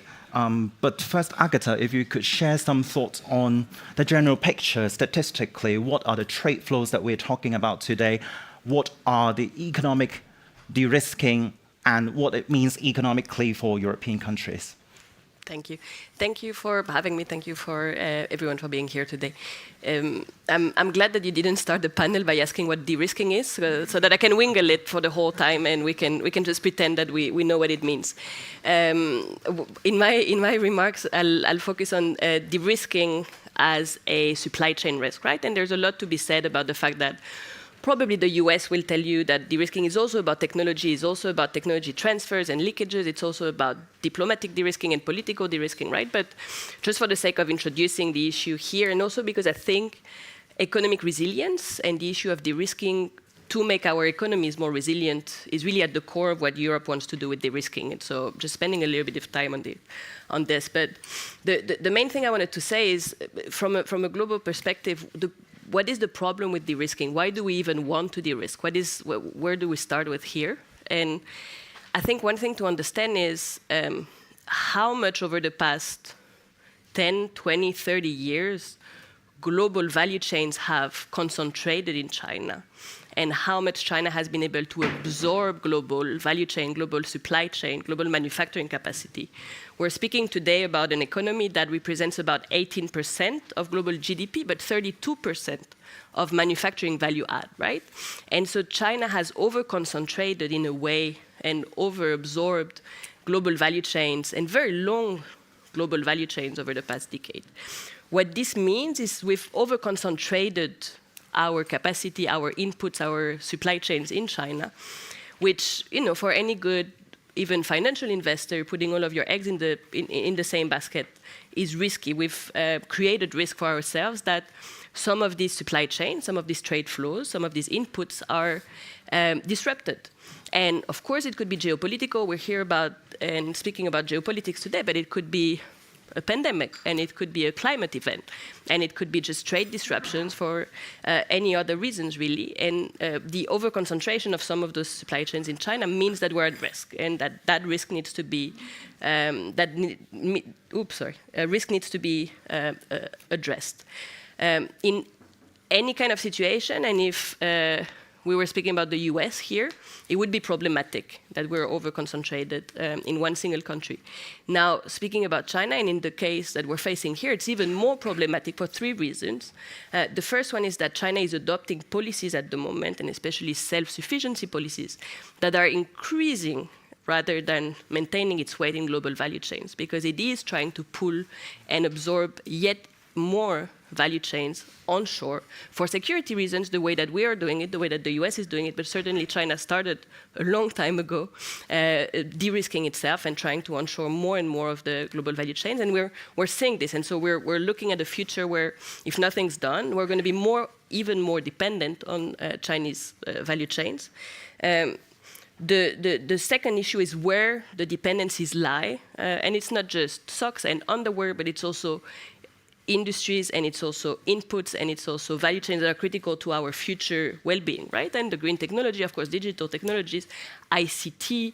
I mean, China is dominant in an incredible range of industries, and it has global value chain capacity in an incredible range of industries. And finally, and probably the most important, is the direction that China is taking economically, politically, strategically. That means that China is not the US. China is not Japan. China is not South Korea. And so there is slightly less comfort in our ability to procure some of those inputs in a situation of increased tensions and in a geopolitically tense environment. So let me leave it here for the moment. We can go into how we're dependent, in what sectors, but just to set the scene briefly. Yeah, sure, definitely. Thank you. Gunnar, give us a conceptual maybe introduction to how this de-risking concept comes along in Europe. Of course, we know the background very well, but in terms of the specific policies to pursue, if we look at some sort of conceptually contentious ideas like export control or outbound investment screening, that sort of ideas, how do you see the EU moving forward in terms of policies from that perspective? Well, Agatha didn't wish to go into the definition of de-risking. I risk the definition of de-risking. It's about the reduction and ultimately elimination of critical vulnerabilities as regards supply chains. This discussion is not really new. It started quite a number of years ago in the context of defense industries. And it then became a popular issue with COVID, when people were thinking, where the hell do we get the medicine from, or where do we get the face masks from? And it has now gone into other technology-related issues, and in particular, those input items we need for the digital and for the green transition, which are the top priorities for the an orientation for our European economy. So we have to avoid to become overly dependent, as Agatha also was referring to, and that we don't have dependency, because our Chinese counterparts say, what's wrong with dependency? Did you have any problem? So far, not. But we know that dependency can become a problem, and nowhere else and nowhere better, as we have experienced recently with the our dependency on Russian gas and oil. And I say this as a German. So we have very significantly and very fast managed to reduce this dependency so that it is not anything which could be used as a political or indeed a security leverage against us. The avoidance that corporations or countries may become object of economic dependencies and translate into political security risk. That's at the essence. But there are different areas. And the first area is already looked at in considerable degree. That is the importing of investments or the importing of goods. I would like to recall we have the foreign direct investment screening regulation now for several years in place, thanks to a reorientation of our China policy as well, but this was not linked just to China.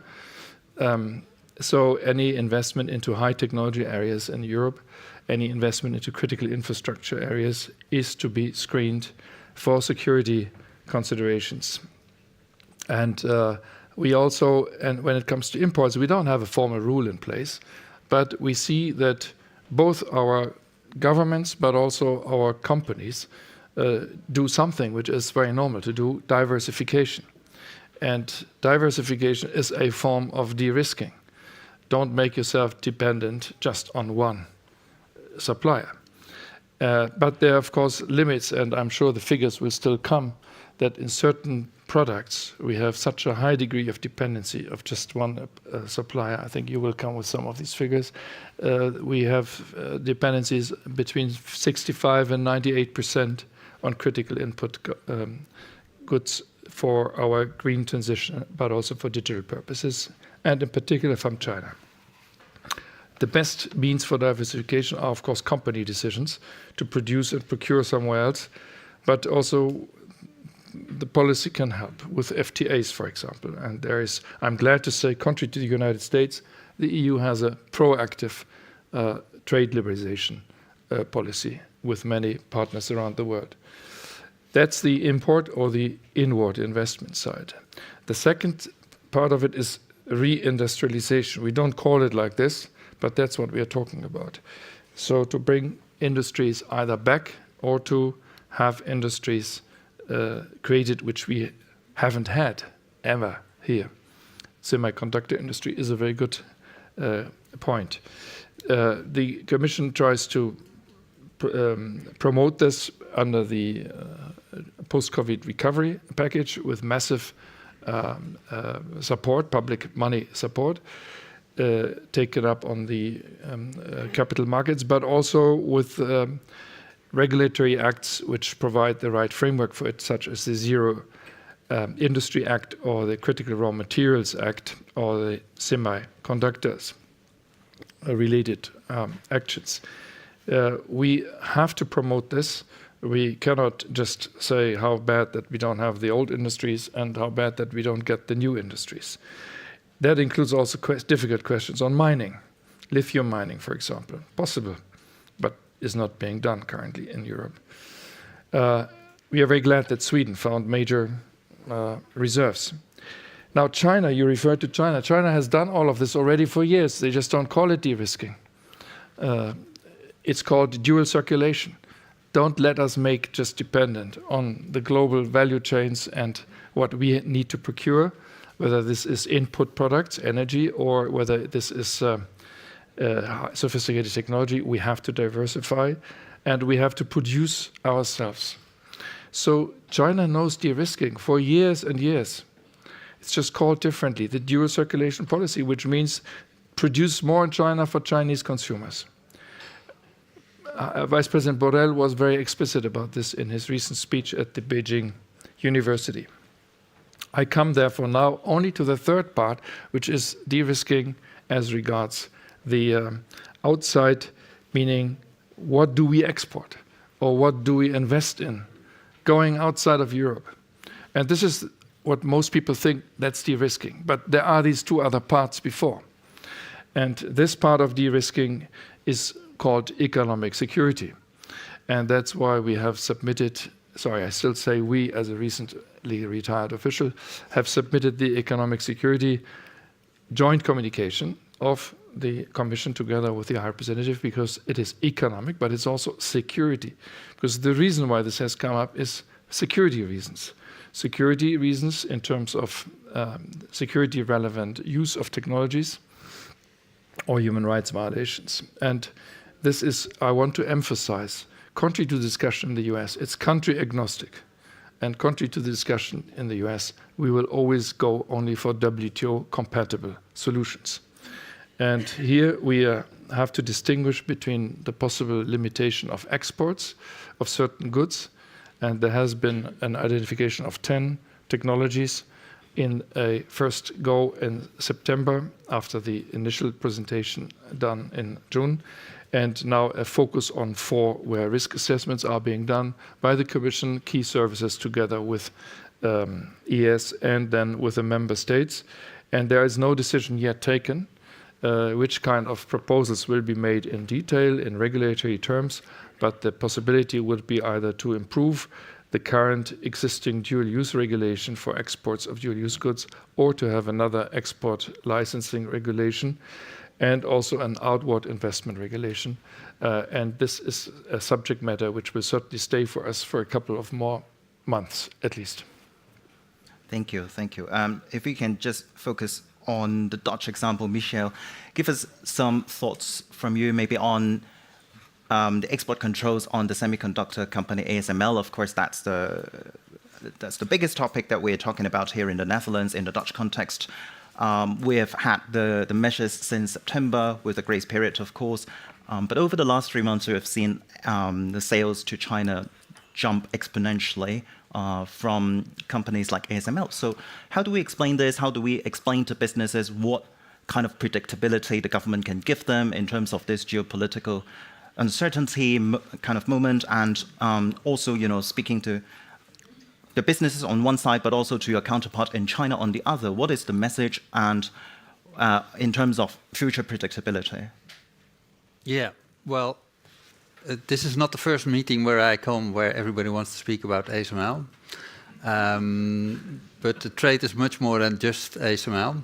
So allow me please to elaborate a little bit broader at the start of this meeting before going into the ASML case. And in front of this audience, it's probably overdone. But I have the feeling that in general, when I look at political debates and debates in society, we tend to forget the importance of trade. As far as I see it, trade is at the core of our economic model that we have in the Netherlands. It's the source of employment, of productivity growth. It's around 30% of our GDP in the Netherlands, around 25% in the EU as a whole. So having trade is of critical importance for the Netherlands. Open trade is of critical importance. And yes, trade implies dependencies, but not every dependency is an unwanted dependency. So that's to start with. And in the recent years, we've also seen what the costs of decoupling are. So you mentioned the Ukraine and Russia example. It came at an enormous cost to decouple ourselves, especially in the energy sector from Russia. And compared to China, this is peanuts. So trade is of enormous importance, and decoupling comes at an enormous cost. And we simply cannot do without China. So decoupling is no option. China is too big, it is too important, and there are many challenges that we face in the Netherlands and in the world as a whole that we cannot solve without China. So whether it comes to climate issues, to biodiversity, to health issues, it's absolutely fictional to assume that we can solve these issues without China. So we need to engage with China, but these risks that are at the heart of this meeting today are of course real. And they are there, and we have to address them. And I think that in the past we may have been a little bit too naive. As you just said, China is pursuing these kind of policies for decades. We are rather new in this field, so we have to step up our efforts and to learn quickly, because these risks are real and they are there. But to identify these risks, I think several things are important. First of all, we have to understand that policies to address these risks have to be broad. So it's not just about trade or trade restrictions or high tech or ASML even.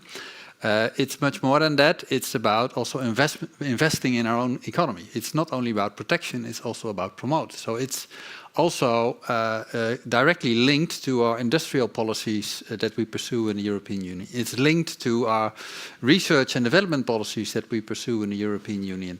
It's about investment. So it's much more than just trade.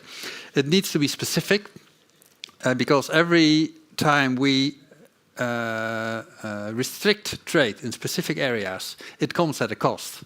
Every time we want to increase our security, it comes at a cost. And these costs need to be proportional to the risks that we try to address. So we need to be specific, and to be specific, we need to be well informed. So that's why we're so happy with debates like this and institutes like Clingendael and other institutes that are working on these issues, because we need to know what's happening. Where are the vulnerabilities in value chains? What is the demand for critical raw materials in the future? What are the sources? What are the alternatives? So we need lots of information to be specific, and everything we do needs to be proportional to the problem that we want to serve. The relevant level differs. Sometimes it's national policies, so export restrictions, that's still a national competence. Much more often it's European level that should address these issues. So also in the field of export restrictions, and we think that more European coordination is needed than is currently the case. And sometimes it's with broader coalitions of like-minded countries that we have to address these issues, and sometimes it's also with China. So it's a dynamic environment. Many things have already happened. We should also not forget that. It's not that we start now with addressing these risks. Many things have been done in the past few years. Export restrictions have been tightened, especially in the field of ICT and semicon. We have a national strategy in critical raw materials. There's a European strategy in critical raw materials looking into several pathways to reduce our risks and dependencies, innovation, diversification of value chain, recycling as a way to reduce dependency on specific critical raw materials, mining within the European Union. So there are several paths that we can follow. We've implemented legislation this year, when it comes to inbound investment in the Netherlands in sensitive technologies and critical infrastructure. And we've also taken measures to protect our knowledge and R&D infrastructure in the Netherlands and knowledge exchange with other countries. So many steps have already been taken, including measures that we've taken with a perspective on national security on the semicon industry. So we've published these measures last September, and they are now into force. So companies that export high-end semicon equipment have to need a license to export. And we look at on a case-by-case basis the risks that are implied with these possible exports, and it's not country-specific. It's really specific in terms of the product that is exported and the party that is buying the product and the intended use of the product. So we take a specific. Sometimes it's restricted, but not always. Not even in the case of China or any other country. And these measures, have come into force now and will take effect now and in the coming months. Thank you, Michael. If we can focus with Ingrid a little bit on how China is reacting to this shifting European discussion and discourse, especially over the last year on economic security, on de-risking. We've still seen a lot of diplomatic engagement between China and European officials. Of course, the messaging from China has hardened a bit, trying to persuade Europe not to overdo, not to take in too many policies against China. But then, if you look at the broader context, we're also seeing US-China competition, of course, and which means that Beijing still needs to be close to Europe wherever possible. How are you seeing the reaction from China so far, and what are the diplomats saying in this part of the world? Yeah, I think Europe is sending a very strong signal to China, and the signal is being picked up at several levels and in several ways. And if you look at the officials, they just dismiss it and they say de-risking is the same as decoupling. What's the difference? But if you look at the layer of Chinese intellectuals, opinion makers, researchers, they are really studying in depth what Europe is doing. They do see a difference between decoupling and de-risking. They are very much aware that the term is ambiguous. They highlight the ambiguity of de-risking, and they know very well that even we don't know what it is exactly, where the limits of de-risking are. They are very much aware that we will have a challenge in really de-risking. So that's one side. They are very concerned about the securitization. That's also an element of de-risking. And they are discussing and they are studying and they are looking at how they can counter our measures. that we are taking. Of course, we're taking a lot of measures that hurt China. They don't want this. They don't want to be de-risked. They're very critical. They don't reflect on what they're doing themselves because, as everybody has said, China has been de-risking for decades, actually. Actually, the founding of the People's Republic of China in 1949, Mao Zedong already said, we have to become self-sufficient as a nation. They have stepped up these policies in the past few years. And I think what we should do in Europe is maybe study China more, also how they respond and how they de-risk. And I think there's a very important lesson there for us to learn. Not so much maybe in terms of the measures they take, although they diversify a lot, they do their homework. If you talk about that we should be well informed, China is quite well informed of what every country has as assets, where the technology is developed, in what areas, what they themselves need, what they can share with us or what they cannot share with us. They do their homework. That's something we can learn. But maybe more importantly, there's also another side to de-risking. What we want to achieve is have a balance of dependencies. There will always be a limit to how far we can de-risk. I think the limit is actually quite large, so only so much we can do. It will take a lot of time. So we need to invest more in the proactive side and strengthen our strengths and invest in our own capabilities and make sure that in this area where we still are ahead of China, for example, in science and technology, keep that position. And I think we see this position deteriorating very rapidly right now. And that's something what China has done well from the start. So it's not only taking the measures to keep their tech from us and to diversify their imports, exports, and so on, but they invest in advancing their own science and technology. And well, there is this report from ESPI in Australia that China is now ahead in 37 of 44 key technologies in the world. So we cannot stop China from rising. There will always be dependency, so let us invest in making China, keeping China being also dependent on us. Yeah, if we can come back to Gunnar and Agatha before we open up to the Q&As. Let's focus a bit also on the broader European perspective, because obviously when we talk about the EU, it's about 27 member states with varying degree of interest when it comes to China. What is your research showing, Agatha, in terms of the readiness or preparedness among member states in terms of adopting de-risking and what their focus should be? What are the strengths and weaknesses? What's your thoughts on that? It's a really good question. I think in terms of readiness, I think it's worth going back to where we're actually at risk and where our vulnerabilities lie, right?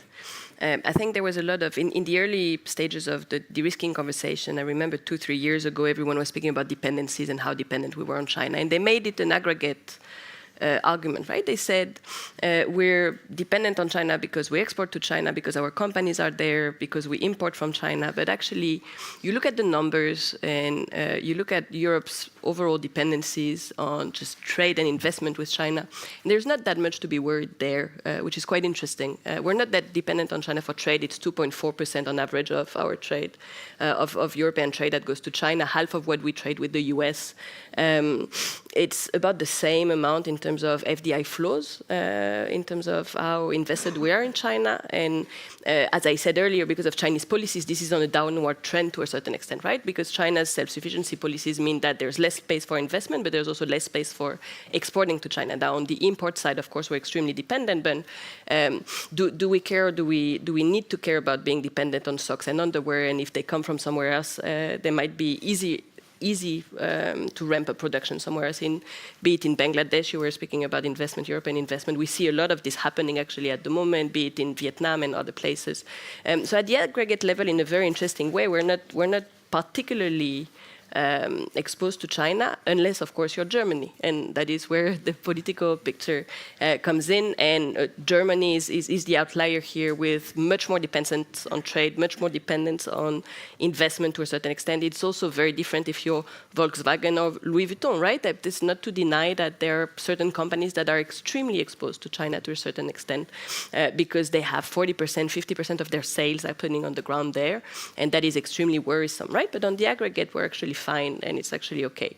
But you see the differences already in perception, and you see that in the debate around de-risking, that you have countries that are very, very much on board with de-risking because they understand what the situation is. And of course, Berlin, the picture looks very different because of the dynamics here.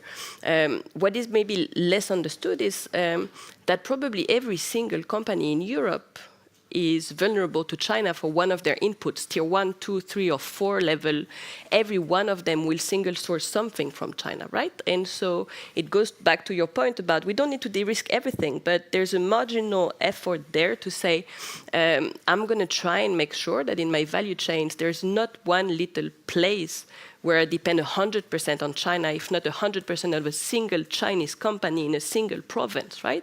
Which happens a lot. We speak to a lot of companies and they tell us how much they have done this exercise, and everyone's doing the exercise at the moment to say, how dependent am I on China? I'm not that dependent overall, but on that little thing that I need, and it cost me 30 cents, I am deeply, deeply, deeply dependent, and it's hard to ramp up production somewhere else, even for that 30 cents part, to find an alternative supplier in Bangladesh or Vietnam or in Poland for that matter. It's going to take me 3 to 6 months, get it validated, get it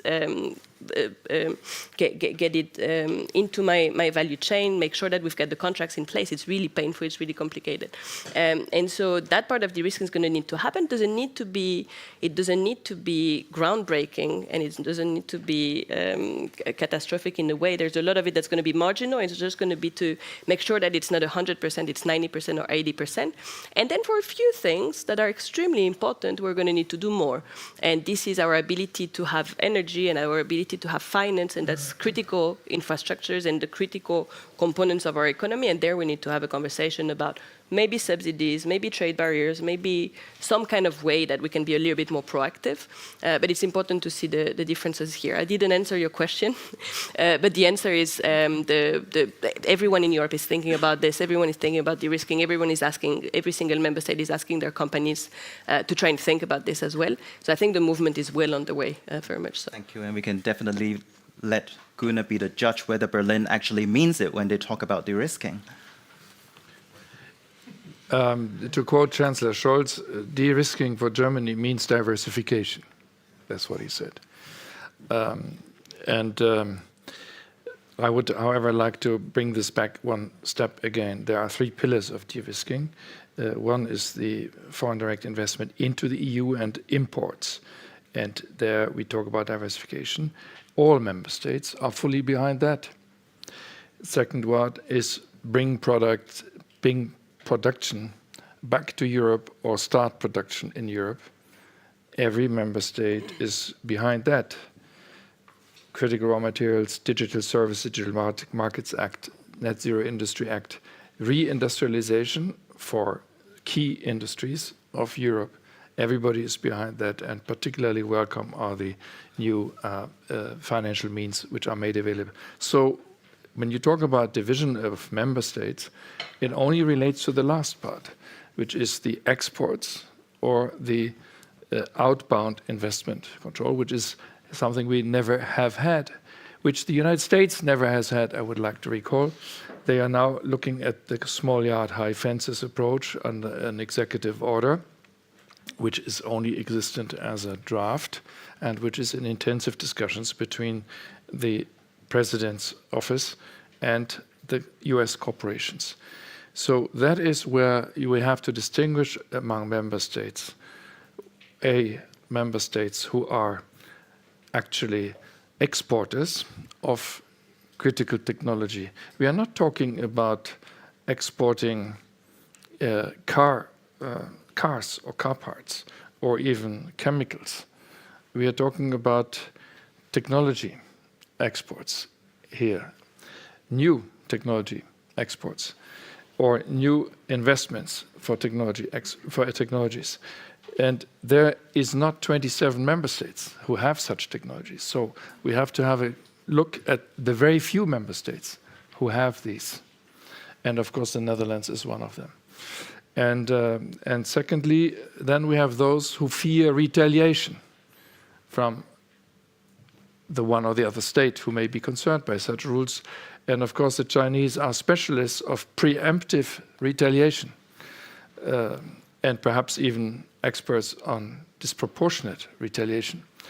And a few of you may have noticed, but they have said to us, and then they have taken the decision, you are thinking about export licensing? We can do this. And then a few weeks ago, they imposed export licensing requirement on 2 critical raw materials. I don't know whether somebody who speaks well Latin in China has chosen this specifically. Gallium, Paris was very concerned, and germanium, Berlin is very concerned. So these are 2 critical raw materials which now have a export license requirement for Chinese companies. So what you are preparing for with all your slow ways of coming to decisions, we are already doing. More I don't say. More you will say in just a second, but let's see what questions we might have from the room here. Gentleman here, please. Do we have a microphone coming up? Yes. It'll be the 3rd row on your right, please. Thank you. Leon, ASML. I hope everyone can hear me. I'm also an elephant in the room, but I want to talk about another one.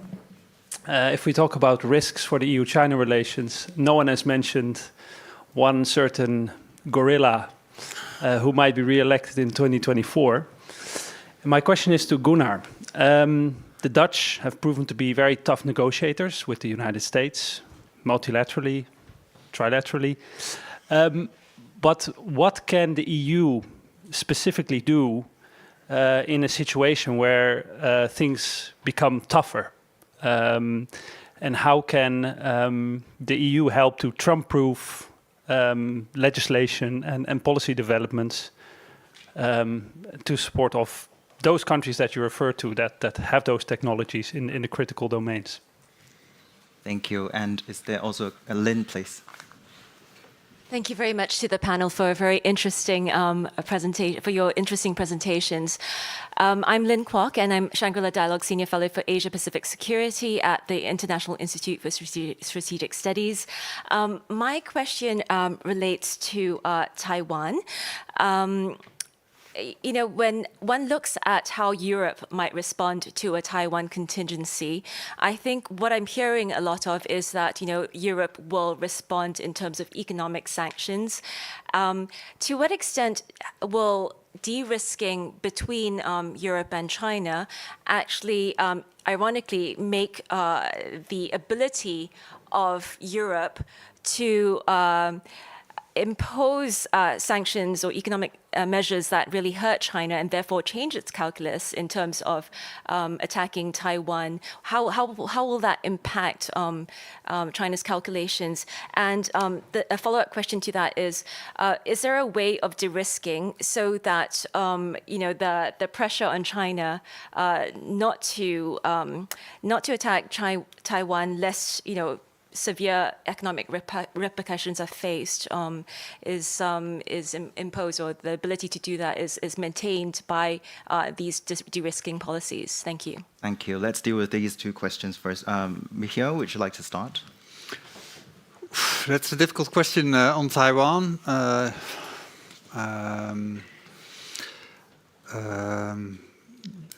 I do not completely get your argument. So you say that if we become less dependent on China now, then we have not so many instruments left to. Yeah. Well, I don't really see that, to be honest. It looks a little bit far-fetched from my perspective, but yeah. Can I just yes, take of this? course. So as you might know, the Rhodium Group has come out with a big report in June that was called Sanctioning China in the Case of a Taiwan Conflict. And so we did roundtables in Europe and in the US speaking exactly about this, and this came up again and again and again, right? To say the cost of sanctioning China would be enormous. The case of a Taiwan conflict would be enormous. What can we do today as Europeans and Americans to decrease that risk and to decrease that cost onto us? And how do we get less exposed to something going really wrong in the Taiwan Strait? And of course, that discussion was going on, and everyone agreed that yes, we need to be de-risked and a little bit less dependent, and we can't be so crucially kind of tied hands and feet to the Taiwan Strait situation and to the Taiwan island, of course, and Taiwan industry in semiconductors in particular. But a lot of the participants did say, but if we do this, then there's less incentive for China to play nice. Because if we're all of a sudden kind of disentangling ourselves, then there's less for China to lose. There's less for us to lose, certainly, but there's less for China to lose. And so there's a little bit less of a ballast against escalation in the Taiwan Strait, certainly. And so that came up a lot. There's no good response to this, because of course in the interest of Europe you'd want to be less dependent and you'd want to have less dependencies. I think part of the de-risking discussion that's happening in the US is a de-risking discussion that integrates a degradation, preemptive degradation element to it, which is to say, as part of de-risking, we're going to deny China certain technologies because we think de-risking is also making sure that China doesn't improve its military capacity fast enough that it feels comfortable enough to actually move and attack Taiwan. And part of this and part of that de-risking conversation is what is being done on semiconductors, what's being done on AI, what's being done on potentially biotech in the future with bioweapons, what's being done on quantum, right? And so I think there's one bit of the de-risking conversation that is about degradation and preemptive degradation of capacities, but certainly the more value chain related and economic dependency related de-risking discussion, that is more of an accelerator of tensions potentially. And I get your point on that. And Gunnar, your thoughts on Trump? Oh, gosh. Well, first, I still would like to say on this question that it's a little bit far-fetched or theoretical. Let's not overlook that we have massive, never as high as now, trade relationship with China. The volume in 2022 was 853 billion euros in trade in goods only. And that is more or less the same as we have with the United States. Thanks to the massive energy imports in Europe, the United States is slightly ahead now, but China had been #1 trading partner for quite a couple of years already. Out of this, and this means every day we trade 2.3 billion euros. Out of this, 1.7 billion are exports of China to Europe. And only 0.6 are exports of Europe to China. So does this make us weak, or does this give us also a certain leverage? This European Union is a critical market for the prosperity and stability of the People's Republic of China. And they know this. So it is in nobody's interest now to go into the sanctioning scenarios, except for think tanks, of course, but the interest of Europe is the same interest as the US, is the same interest as China. The status quo has served us all very well and does serve also Taiwan very well. Let's make every effort to keep the status quo.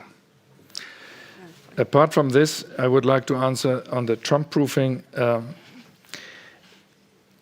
The European Union has opposed the unilateral imposition of WTO incompatible tariffs by the Trump administration. It continues to oppose these. They were unfortunately maintained by the Biden administration. There have been intensive negotiations, as you know, up until the last night before the EU-US summit recently to try to come to a common understanding on the lifting or change of nature of the aluminium and steel-related tariffs. It was proposed to us by the US to do this in a WTO incompatible way and to have a nice understanding reached between the EU and the US. Good for us. But we didn't agree to it because it was not WTO compatible. So this is a principled position which will certainly be maintained whoever governs in the US. Ingrid, some thoughts? Yeah, well, what I would like to add to what has been said in response to Lynn's question, in case there's a conflict about Taiwan or South China Sea, I think we can always hurt China with sanctions, but China can hit back harder. So I think that's not an avenue. What should be part of de-risking and what is already now part of the economic security strategy also from the European Union is engaging with China in those areas where it is beneficial to us.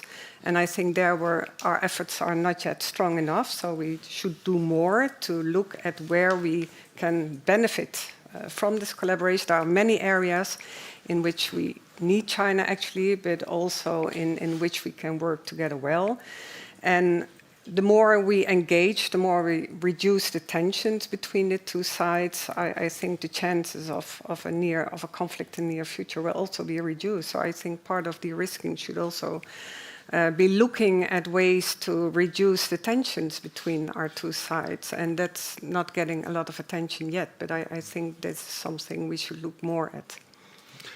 Yeah, I completely agree with that. So yes, we've taken measures that are, especially in the field of high tech, that are felt by China as against them.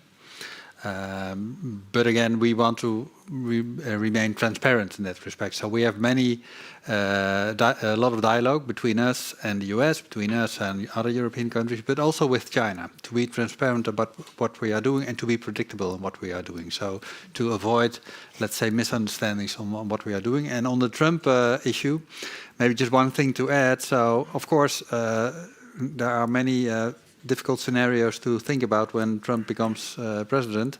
There's only maybe one area where Democrats and Republicans really agree on with each other, and that's China policy. So even with the change of the government that we've seen a couple of years ago, when it comes to China, it's been very consistent over the years. So, well, in that respect, we are prepared in a way.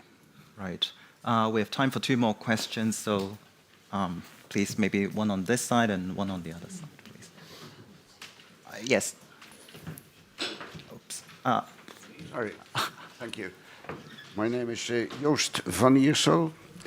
Mr. Wieland, you said that the EU is famous for its proactive trade policy. And we were agreeing to a large extent till recently. But we see that there is stagnation in the machine. How do you link this to the very successful Belt and Roads initiative of the Chinese? And in relation to this, what's your opinion about the failed EU-United States summit recently? There was a vigorous reaction from Business Europe and the Roundtable of Industrialists in Vision World. How do you explain all this in the framework of leveling off the problems with China? Thank you. Thank you, gentlemen. And is there a question? Yes. Hi, I'm Sander Tabar, Senior Economist for Center for European Reform. Another elephant in the room didn't come up. The electric vehicle trade spat between China and the EU. Seems to me like one of the largest Commission initiatives in this area. And I'm curious about your views on this. It's a bit, it's a complicated issue because a lot of the EV exports from China are built by European companies in China for export to Europe, or American, one in particular, Tesla. So what's your view on the trade spat and how Europe should go forward with that? Thank you. Right. Agatha, would you like to start with the EV? With the EV, it's a good one. I mean, the question is, your question is whether it's a good idea or a bad idea. Is that what you mean? No, my question is more. Europe doesn't really have an integrated industrial policy, so you cannot really replicate the American model or the Chinese model of doing some sort of, let's say, local content requirements or environmental requirements. So it seems to me like you're left with tariffs, which may give you retaliation, or so what's your view on how the policy answer should look? should the Commission find subsidies, which they will. Yeah. So, but on the EV probe, I think we had a full note on this, but the main point here is to say there is very strong evidence that China's EV industry, and that involves foreign companies in China, is being subsidized, is being supported, is being protected, and is producing global spillover effects that are going to affect our industries in Europe. And so if you ask me whether EU using tools to defend our own industry is the right way to go, I think if you can show and if you can prove and you can pinpoint to the fact that EV-made cars in China are actually distorting the European market, I think absolutely you should use what you have at your disposal, especially because, and this is an important point, especially because EV is one of those places where diversification is already happening. You're seeing hubs emerging in Central and Eastern Europe. You're seeing battery makers actually make a good headway in those regions. You're seeing European OEMs really try and translate what they knew in ICE to the EV space and make the leap to the next generation of auto. And if low-priced cars from China are an impediment to this, we're in trouble because yes, cars made in China will be cheaper, but they won't create jobs in Europe. And we're in a situation where Trump 2.0 shows us that politics and employment matters, right? How do we deal with this? How do we deal with Tesla and Volkswagen and the others that are making EVs in China and bring them back to Europe? That's a discussion to be had, of course. If they are less subsidized than the rest, then maybe there's something to be had. But at some point, China's practices and China's economic practices of the past decade have had terrible and pretty negative effect on certain of our industries. The PV industry is one, but of course the EV industry is potentially another one. The EU is being extremely preemptive there to say, I'm not going to let this happen once more.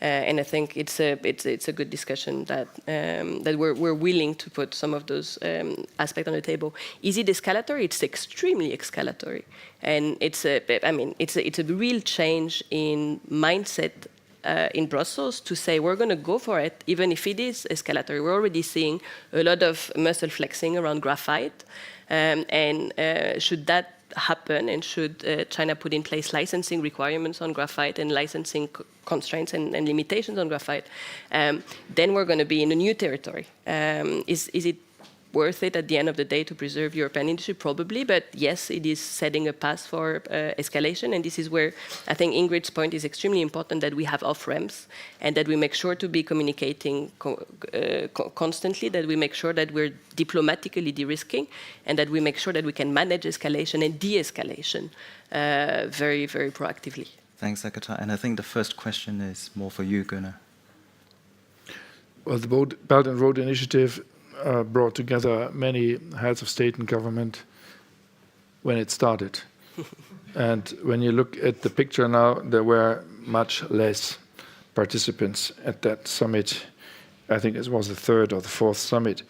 And I think many countries have realized it's attractive to get a new railway line or a new bridge or a new port infrastructure done by Chinese companies with Chinese workers, but our foreign indebtedness is growing fast with these operations. It is a value judgment, it is an economic and financial judgment, it's a political and security judgment which every national government has to make. Do I want to engage in this or not? We have established so-called quality infrastructure investment principles at a G20 summit in Tokyo, including with the Chinese government. And it was said therein that this should be financially sustainable, and it should be also environmentally and socially sustainable. That is what we are trying to do in the Global Gateway Initiative, which had a long way to start and is finally in its operational phase. First 73 projects last year, second list of about 80 flagship projects this year. There was just a summit about this, where we try to fulfill also those sustainability requirements. But the key challenge for democracies and market economies, whether they are European, American, Japanese, or anything else, in this some perceive it as a competition for infrastructure, is that we need to mobilize our financial institutions and we need to mobilize our private sector, because this is not something to be done just with development aid. And we cannot command state banks, we cannot command state enterprises, do this, do that, there. So the investors have to be convinced. That's why there was a slow start, but there is an alternative, and countries have their sovereign choices to make. Beautiful marketing pitch for Global Gateway. On that note, unfortunately, we're running out of time and we're now off to lunch. But first, please give the panel a big round of applause.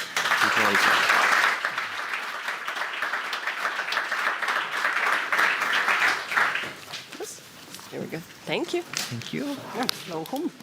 Ja,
welcome back for this plenary session looking west 1 year before the US elections, peril or promise for the transatlantic relationship. 1 year from now, US voters will be heading to the ballot box. And it goes without saying that the United States and Europe are indispensable partners, but of course, with these momentous elections approaching, there are concerns about the US direction of travel after 2024. How will the US elections be impacted by today's security challenges? What role will foreign policy play in the elections? Maybe that's a very short question. How might US foreign policy change after 2024? And as a result, what should the Europeans do to prepare? Now, our panel this afternoon aims to explore the future of the transatlantic relationship in the context of today's challenges, next year's US elections, and the coming geopolitical context. And we have 5 fantastic speakers. 2 are here with us in The Hague, 3 are online in Washington and Chicago.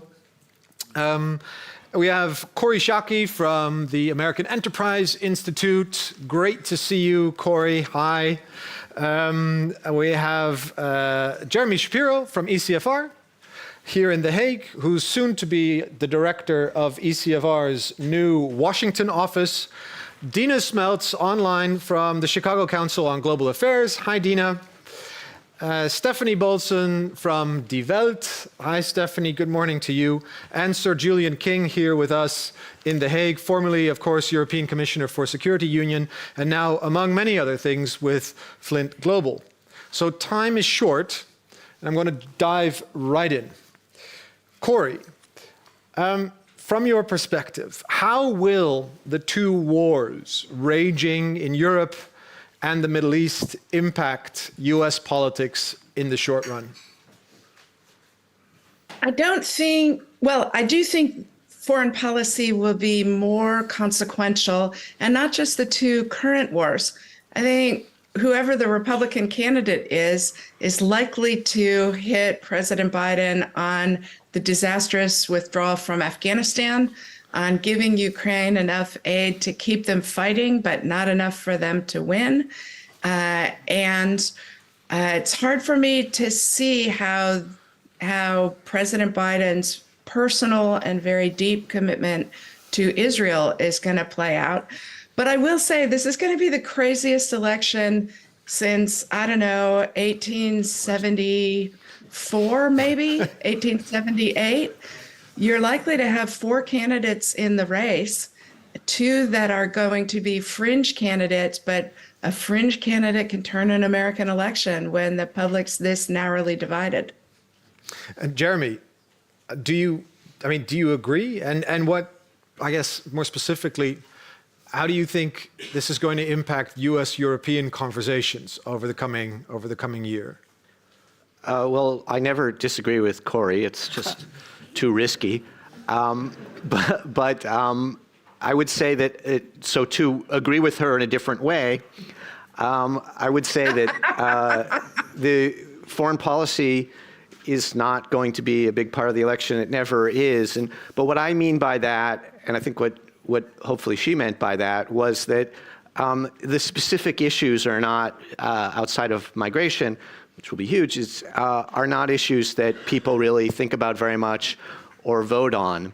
But there's something very existing on a sort of different plane when it comes to foreign policy in a US election. The public, certainly the president's political people see it this way, and I think the Republican political people see it similarly. They look to the president not for how they're going to do on the war in Ukraine or how they're going to do on the war in Israel precisely, but rather for a sense of protection, for a sense of reassurance, for a sense that American power matters in the world and is respected and can do both well and good.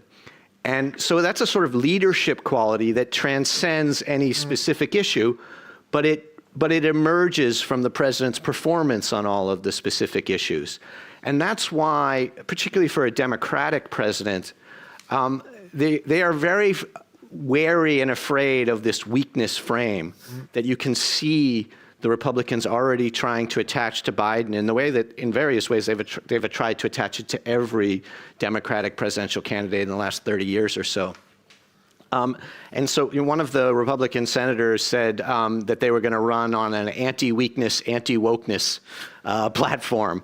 And so what the president is trying to do, in part through his policies on Ukraine and Israel, but everywhere, and in part to compensate for Afghanistan, is to sort of project an image of strength, of competence, of reassurance, which isn't about his specific policies.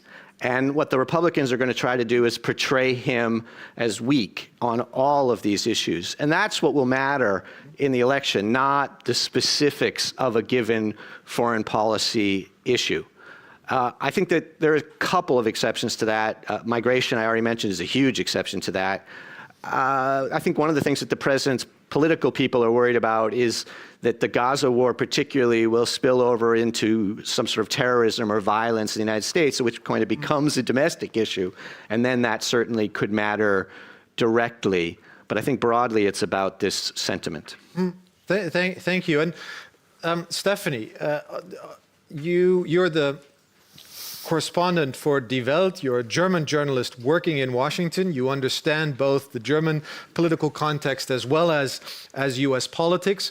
What impact are you seeing of the wars in Ukraine and Israel, Gaza on U.S. politics? Well, it was rather interesting because this week on Tuesday, there were these, among other elections, the election in Virginia. And so I traveled to Virginia, which obviously is not very far from DC. And I just visited polling stations. I was outside trying to talk to voters. And I've done that for 10 years in the UK. So I took the same approach, smiling at people, approaching them. The one thing that I thought was interesting, and this is just an observation, but also tells you a bit about the atmosphere of the coming elections. I had a press badge, and I managed to talk to a lot of Democratic voters, but not one Republican voters, because as soon as they saw the word press, they didn't want to talk to me. So I thought that is also an indication of the atmosphere in the country around media, the upcoming election. On a different level, then also what was interesting there was that people, they didn't want to talk about Ukraine, or obviously it was a regional election, but the things they were voting or they came to vote was school boards. It was about student loans. I mean, there was nobody mentioning foreign policies or Israel or Ukraine. Obviously, again, it was a regional election, but still, I think it's a kind of indicator. And then talking about transatlantic relationship and how already you can see how much the wars in Ukraine and the issue of Israel and Gaza is impacting is, for example, in Congress, where you now have a really very serious row between the new speaker in the House, who last week managed to pass a vote on aid for Israel, but not for Ukraine, while Biden had suggested, as you know, I think 4 weeks ago or 3 weeks ago, this massive $105 billion package, which included Ukraine and the border and Israel. And the Republicans are striking this down. So I think this will have really a major impact, because this, the issue of Ukraine and Israel are becoming kind of political score pointing, I think. And Julian, I mean, again, you understand transatlantic politics. You focused on Europe. You've been European Commissioner for the Security Union. You're of course British. Looking at this broad spectrum of various relationships, as well as the big security challenges that are taking place with Ukraine and now the Middle East, what worries you? What are the things that you are mostly concerned about observing that changing context?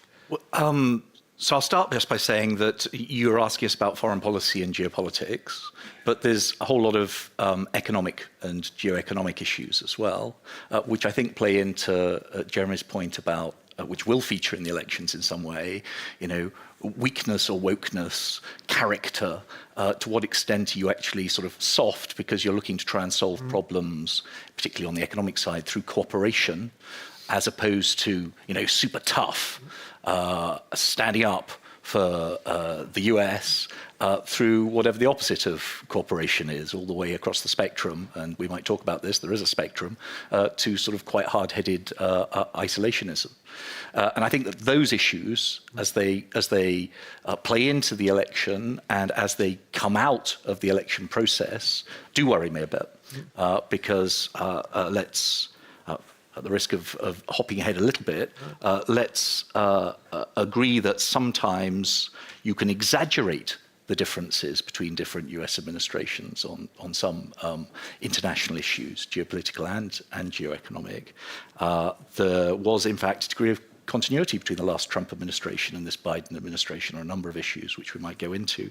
But there are differences. And one of the key differences has been the method, the way you go about trying to achieve objectives. And this administration has been marked by an attempt to do things in cooperation with networks of allies.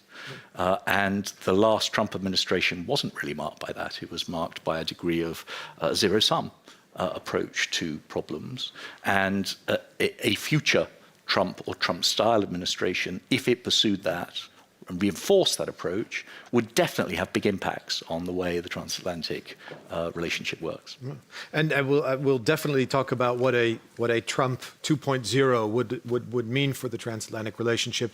I mean, this first round, I wanted to get your views because we're all foreign policy people, but actually all four of you have said that foreign policy isn't going to be all that important. And I want to bring in Dhian because you've done an extensive set of public opinion polling. What is the US electorate really worried about? Is it sort of Jeremy's weakness and wokeness? Or what are is it the economy stupid? What are the themes that people are thinking about when they go to the ballot box next year?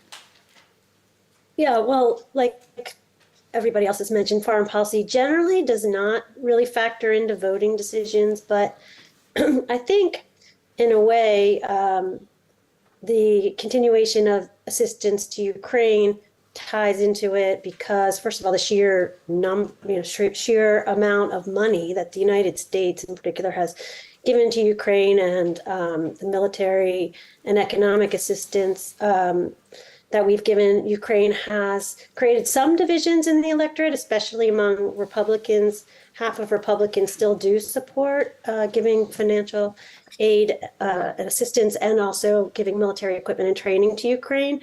But that has dropped a lot over the course of the last 2 years. Mostly it dropped in the first year and minimally in the second year, but it's dropped a lot from about 70% to now 50%.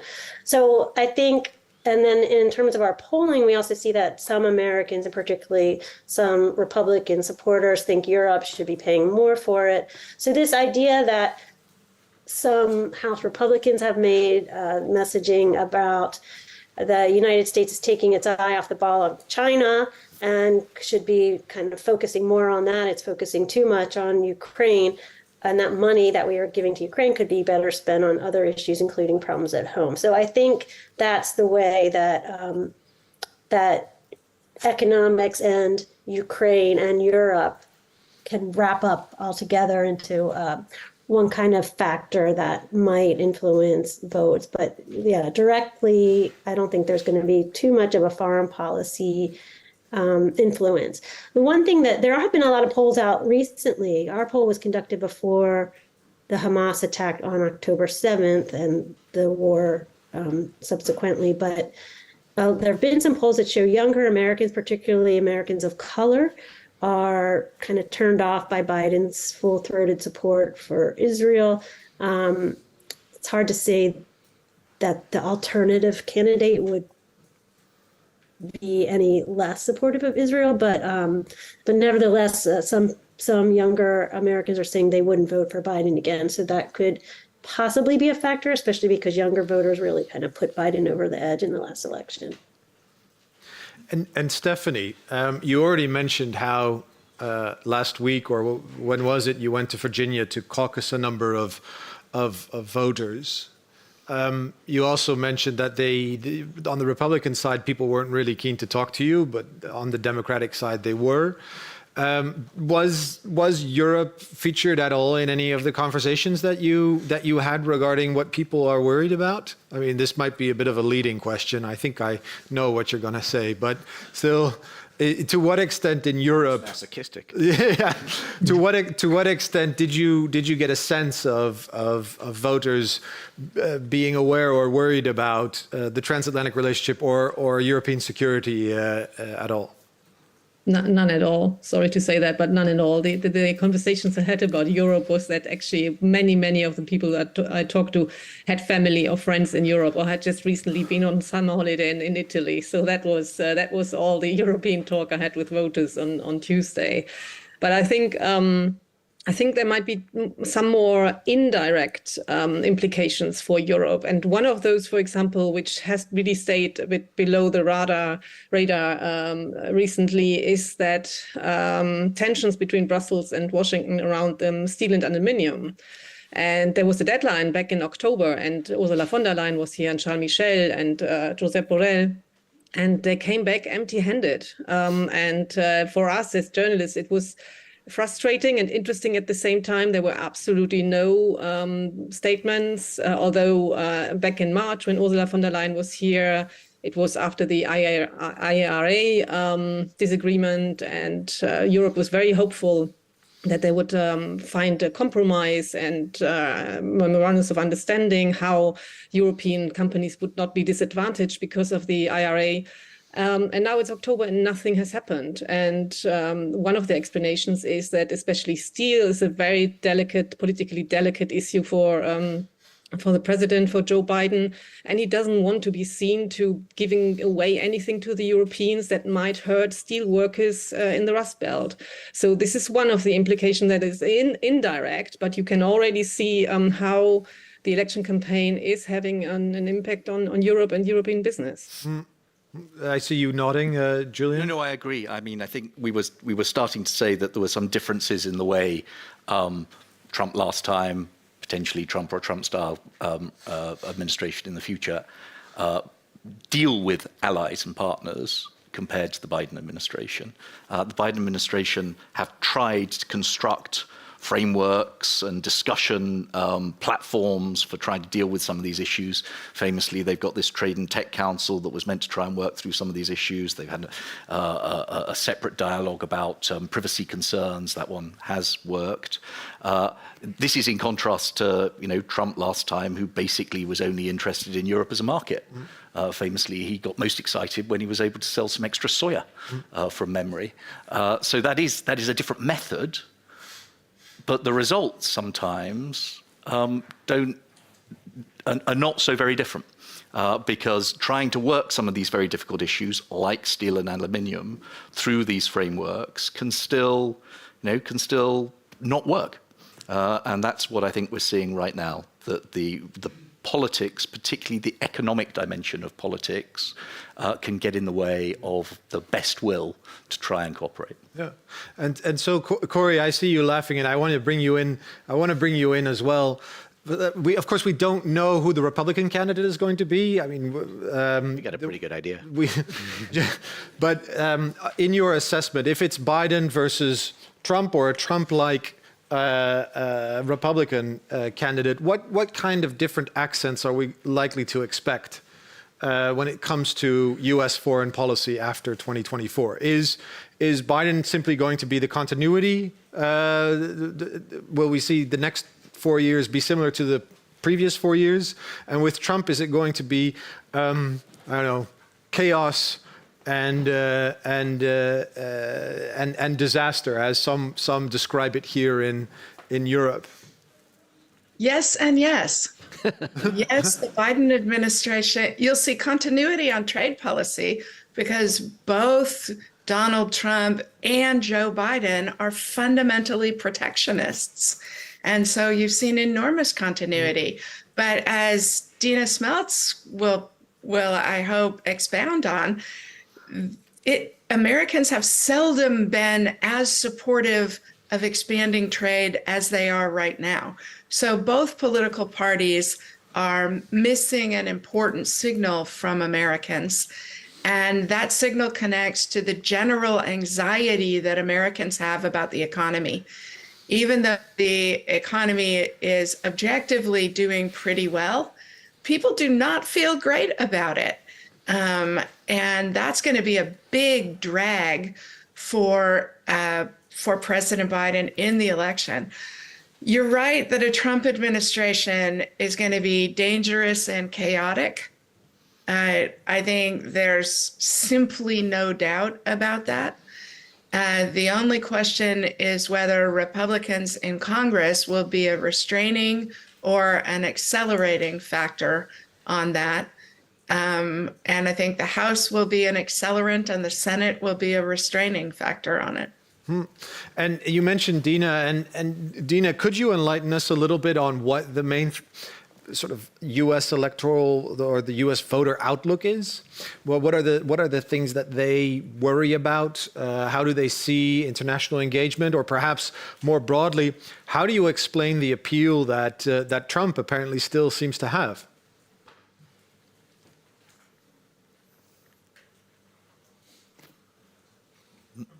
Yeah, I'd hung up if I got that question too.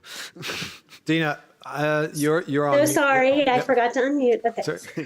So first, to piggyback off of what Corey set up for me, thanks, Corey, is that yes, Americans really are very supportive of international trade. Before the Trump years, actually, Republicans were a little bit mixed. Now, even though Trump is out, they've still stayed really pretty high on trade. But at the same time, they do support a lot of trade restrictions, especially when we ask about China. They like kind of like it both ways, especially if any question wording says something about protecting American workers or to prevent rising prices for Americans, then those two kind of factors will influence opinion. But so they do like free trade in general, but they also like protecting their own. So it kind of depends on how it's phrased. Americans in general, well, it's interesting. So Americans overall are really afraid of cyber attacks, and both Republicans and Democrats name political polarization and weakening democracy as one of the top 5 critical threats. However, they blame each other for the weakening democracy and the polarization. So it's not like they have a shared solution for it. And then it kind of divides. The Republicans are really, really, really, really concerned about China. 70% of Republicans think China is a threat, but actually now majorities across all, 52% of Democrats and 53% of independents also say China is a critical threat to the United States. So that is one of their top threats. It's a lesser threat for Democrats. Democrats are more concerned about climate change. That's one of their top. And Republicans are super concerned about immigration, and that is way at the bottom of Democrats' concern. So it's kind of a problem when the American public can't agree on what the top threats are to the United States, because then it's very hard to craft policies that are going to get general support, and to know what will make people feel that our national security is strong.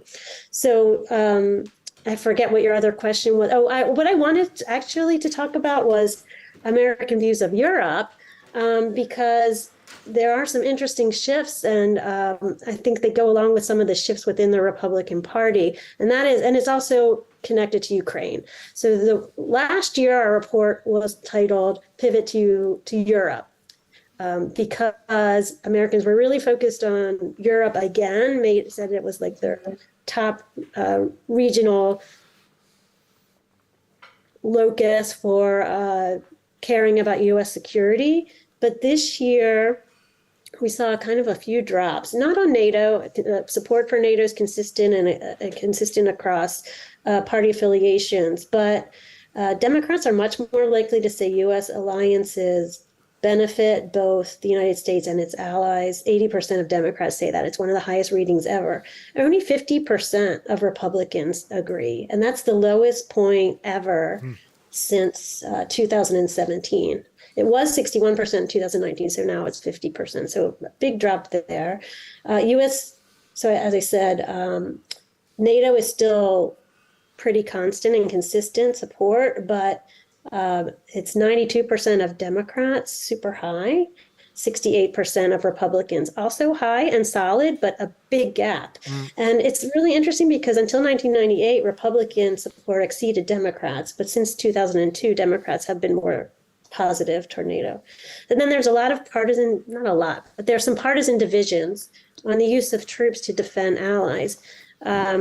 About 2/3 of Americans support defending Germany, and that's across the board if it was attacked by Russia. But now there's a big division on supporting the Baltic NATO allies.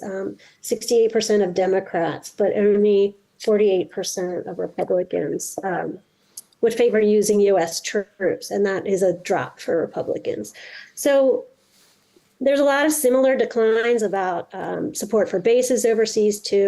We see this kind of drop off of Republican Party support, which kind of mirrors what's going on in the rhetoric among some in the Republican Party. But at a broader level, Americans are less inclined to support active U.S. engagement in the world. It's now 57% say the United States should take an active part in world affairs. That's one of the lowest levels we've ever seen since 1974. It's among the lowest. It has been 57% before, but only like 2 or 3 other times. And that is huge partisan gap now. 70% of Democrats versus 47% of Republicans. And it's the first time ever in our polling that since 1974 that a slim majority of Republicans say we should stay out of world affairs. And I looked then also at Trump Republicans versus non-Trump Republicans, and Trump Republicans are more decidedly wanting to stay out of world affairs. A slim majority of non-Trump Republicans want an active part, but it's really divided. So these are some pretty big shifts we haven't seen in a while, and a lot of it seems to come from the debates around the continuation of Ukraine aid and Americans feeling perhaps overstretched or overburdened by issues abroad versus taking care of problems at home. And also Republicans in particular feel like China should be the higher priority. They think the United States pays too much attention to Ukraine and not enough to China or economic competition with China. Thank you very much, Dina. I mean, this segues nicely to my question for Jeremy. Jeremy, together with your colleague Maida Ruga, you wrote a piece on the 3 different Republican tribes. Dina's last point about Republican voters tending to prefer or to give greater urgency to the China challenge fits with one of the schools you identified, one of the tribes, the prioritizers. But if you listen to Dina's breakdown, that international engagement is polarized, the NATO membership is polarized, support for defending the Baltic states is polarized. How worried are you then about the direction of US foreign policy moving forward after the elections? Well, if Trump is elected, I'm very worried. In terms of the tribes are meant to describe the debate within the Republican Party. And to a large degree, the debate within the elites of the Republican Party, the foreign policy thinkers, the congressional people. And there, I think you see that the tribes have, let's say, different bases. The primicists, which is the sort of traditional tribe, who believe in that American foreign policy should be global and focused on leadership, are very, very well represented amongst the Washington, D.C. foreign policy establishment. They dominate still the Republican caucus in the U.S. Congress. They are probably 75, 80% of the Senate, 70, 75% of the the House representatives still. And so those people obviously have a lot of institutional power, but what they're finding is that that perspective doesn't play well with their voters. It doesn't matter that much to most of them because voters are voting on other things and because they are in safe seats and they don't generally face the powers of incumbency are so great that it's not that they can sort of persist with this gap between them and their voters. But certainly what you're seeing in the presidential primaries is that the primacist view is practically not represented at all. Nikki Haley sort of has it, and she hides it a little bit. The three frontrunners, who, by the way, represent, according to the latest polls, well, I guess depending on which poll, but they have something like 70 to 80% of the vote, all represent either one of the other two camps. The first is the prioritizers, which reflect Dina's point that Republicans are very worried about China.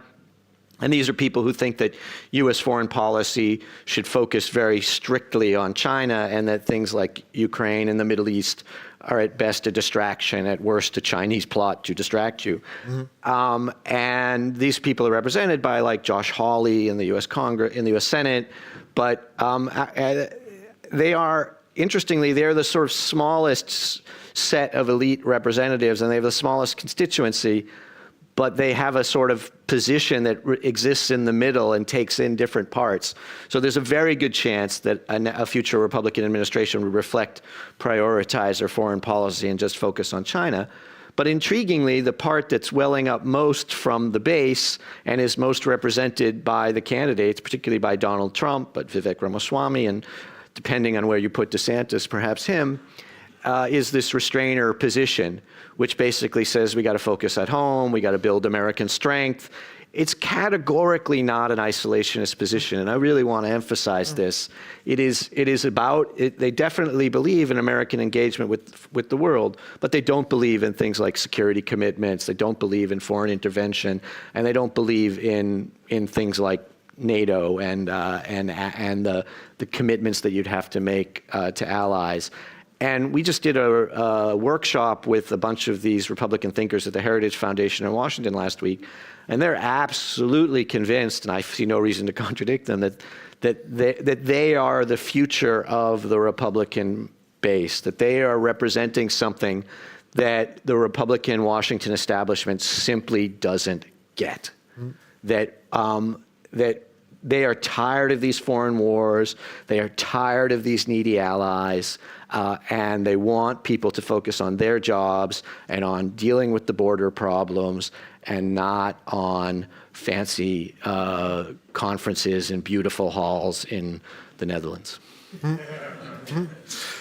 Thanks. And this, yeah. So the engagement with the world is very much US shaped and driven by US interests and largely sort of bilateral or serial, not through collective discussions, because that just, dilutes. Broadly speaking, yes. I would say there's some exceptions to that. And maybe a better way of putting it is just that the multilateral engagements have to work for US interests, and if they don't, it's not a religion, you go someplace else. And they will do that when it's necessary. That's their pattern at the WTO, for example, and it will be their pattern everywhere. So, Corey, you can't see that, but it's raining in the Netherlands, and it's gloomy and gray and dark.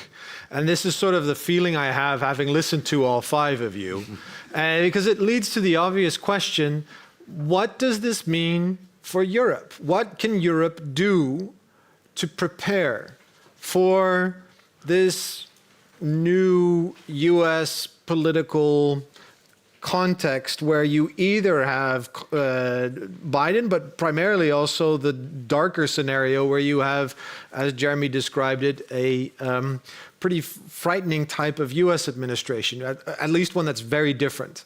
So, Corey, what would be your prescription? How does Europe respond to this new post-2024 electoral outcome? So I do think across the political spectrum in the US, but particularly on the right, there is quite a strong belief that Europe can and should be doing more for itself. And so I think the answer, I mean, my entire professional life, Europeans have been talking about European autonomy and the EU being an independent strategic power. And we have reached the point at which most Americans think, that's great, do it. You know, if Dwight Eisenhower were alive, he would be shocked at the depth of European continued reliance on the United States in security issues. And so I think the answer is the more that Europe does for itself, the more the United States is going to feel comfortable about what we do together. I think this is going to play out on Ukraine, in which on the right in the United States, there's going to be a strong push that, hey, we did the war, you guys do the reconstruction. And that's going to be a super unpleasant conversation across the Atlantic. A second thing I think is that, as Dina pointed out, there is bipartisan belief that China is a big problem. And to the extent that the premises in Jeremy's framing get traction, it's that, you know, we are worried that the United States and its Asian allies are insufficient to manage the China problem. And so to the extent that Europeans put shoulder to the wheel and say, upholding a rules-based order matters not just in Europe, it matters also in Asia. That's a way for Americans to feel that Europe is less focused on Europe and more focused on what they say, which is upholding the rules and international institutions. You know, the judgment of the court in The Hague about Philippine and Chinese disputes are actually going to loom really large because of the potential for conflict between the Philippines and China right now, and because the United States has a defense commitment to the Philippines. And so we could get a test sooner rather than later on that, and it will cast either a lot of light or a long shadow across the Atlantic how Europe responds. So, Julian, what areas can we strengthen transatlantic cooperation post-2024? Is it Corey's prescription of a division of labor, Europe reconstructs Ukraine, or... We'll take half a step back, first of all. How do we analyze the risks? There are geopolitical risks. We've touched on some of them. I think there are some quite big geoeconomic risks as well. Some of these are posed to a degree, whether it's Biden 2 or Trump 2. I think on China, we touched on it in the China session, that there could be some tensions where the US are more focused on the rise of China and the Europeans are more focused on their concerns about Chinese behaviors in certain areas. I think that on competitiveness, there'll be different methods. Biden might be a bit softer, but it's going to be very much a US-centric approach to competitiveness and economic issues. I note that under Biden, they haven't done an awful lot to try and keep the WTO going. I mean, Trump might kill it off, but Biden hasn't revived it. And when it comes to differences around energy in the economy and incentives for investment, both under Biden and Trump, those are going to be issues. I think there will be some differences around collective action. And this is where I think you're on something which I think could be quite important. Something like climate. There is going to be a continuing interest in some degree of collective action under a Biden administration. Zero interest, I suspect, under a Trump administration. So there'll be some big geoeconomic issues and some institutions. And we talk a lot about NATO and what might happen to NATO. What about the G7, G20, all the international standards setting bodies? I think those could get hammered under a Trump administration. What do you do about that? Well, if you value those things, those key building blocks of what we call the rules-based international order, then you need to try and find some way of reinsuring them and reinforcing them, maybe to survive, through a chill of a number of years. It's easy to say, extraordinarily difficult to do. And within Europe, I think there are some quite tough questions as well. There's a kind of assumption, an optimistic assumption, which I'd like to share, that if it's a really tough relationship with Trump administration, that the Europeans will do more to hang together. Mm-hmm. I hope that's right. But there's a little bit of evidence from the last time that there can also be, certainly in some areas, some economic areas, some competition for US attention amongst various Europeans. So that would be something I'd be worried about. Do I observe an element of a British understatement? Stephanie, what can Europeans do to, say, Trump-proof their diplomacy in Washington?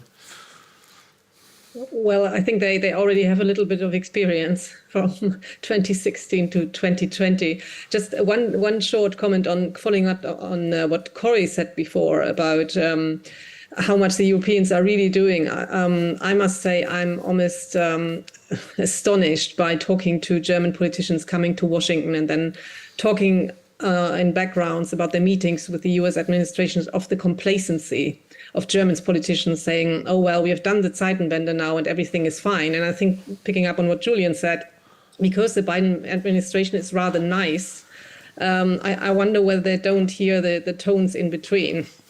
But talking about what Germans, I can only talk about the German side. Interestingly, the Foreign Secretary Annalena Baerbock, she was here in September and she very deliberately traveled to Texas. And she met Republicans, she met Greg Abbott. She also helped the consulate in Houston to open doors. They now have designated that consulate to become an energy and climate hub. So there is a lot going on the state levels. And that's something that the German government is looking into to strengthen actually the relationship between Germany and the states. There is, I think, around 5,400 companies German companies in the US and almost 800,000 jobs. So this is one of the strategies I think that Germany is looking at, strengthening the relationship and showing the significance of good relationships because of jobs, because of investment, and so on and so forth. And that's something that I can see already here is a lot of energy put into these relationships. Really smart to play at the state level to box in the federal government. Great. And Jeremy, what are you going to be telling Europeans when you're sitting in your Washington office about how they should prepare for a next US president? Look, I guess maybe a little bit contrary to Stephanie, I don't really see that there are many illusions in Europe about a Trump 2.0 presidency. I think they know what Trump is, but I think that the reason maybe that she hears that complacency is because they don't know what to do about it.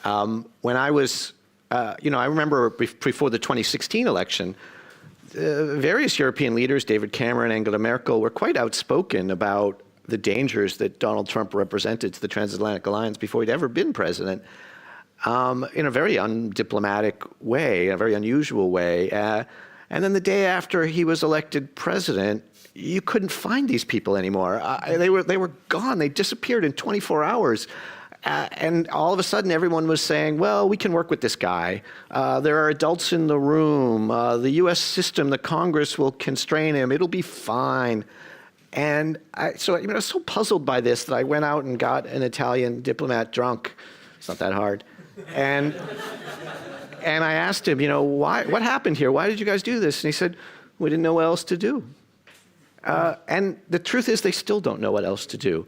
And there's a couple, even 5 years later. And I think that the reason for this doesn't reside in the specific issues that we've been talking about. It resides in the fact that there isn't any unity within the European Union, or within Europe, or really any capability of deciding what to do in a collective way vis-a-vis the United States. We always talk about European unity on Russia or China or whatever. Actually, European unity on the United States is the hardest thing to get of any of those issues. Every single country in Europe practically, well, we measured it at one point, it was 14 out of 25 at the time, thinks they have a special relationship with the United States. It's like Lake Wobegon, where all the children are above average. And basically, they deeply value their bilateral relationship. They think that they can get a better deal. When I was at the State Department, I would divide Europe 3 times before lunch. It was easy. It was like falling off a log, and it still is. And any American administration is going to be able to do that. And I think that so the first thing that you would need to do to Trump-proof Europe is for Europe to exist when it comes to America, and currently it does not. I think the other thing to think about when it, well, let me put it to you this way. I think maybe I'll skip that point. We can end there. I've been harsh enough already. Okay. The weather hasn't gotten any better, neither has my mood. Questions, comments from the room? Floor is harm. Can we get a microphone all the way up front? Everyone's going to ask what your second point was. Yeah, I forgot it. Yeah. Right here, this gentleman. Yeah. Yeah, thank you very much. Floris Harm, Leiden Asia Center. I was curious for Ms. Meltzer. You gave a breakdown of attitudes among American public about supporting Ukraine. If push comes to shove, how would that work out? Did you measure the same question with Taiwan? Should that ever be attacked or invaded? And how are attitudes then about supporting Taiwan, like with militarily? Before you answer, Dina, let's see if we can get one other question in. All the way at the back, the gentleman with his hand raised. Yeah.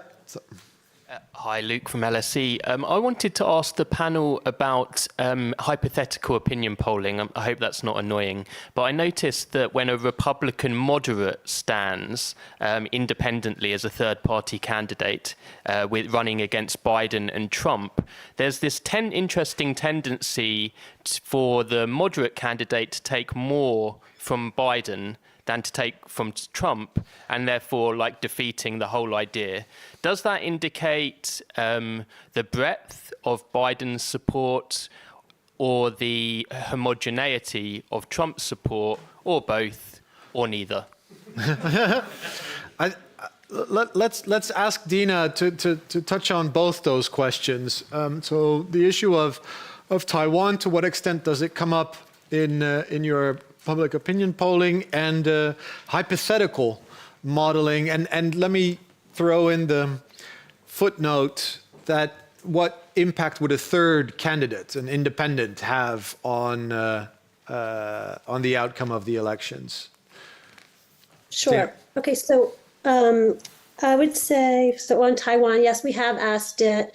Americans are generally, so they feel very threatened by China on a number of levels, but they don't want to get into a military confrontation with China. There's been some recent polling by National Security Action and Foreign Policy for America. They distinctly came out with that.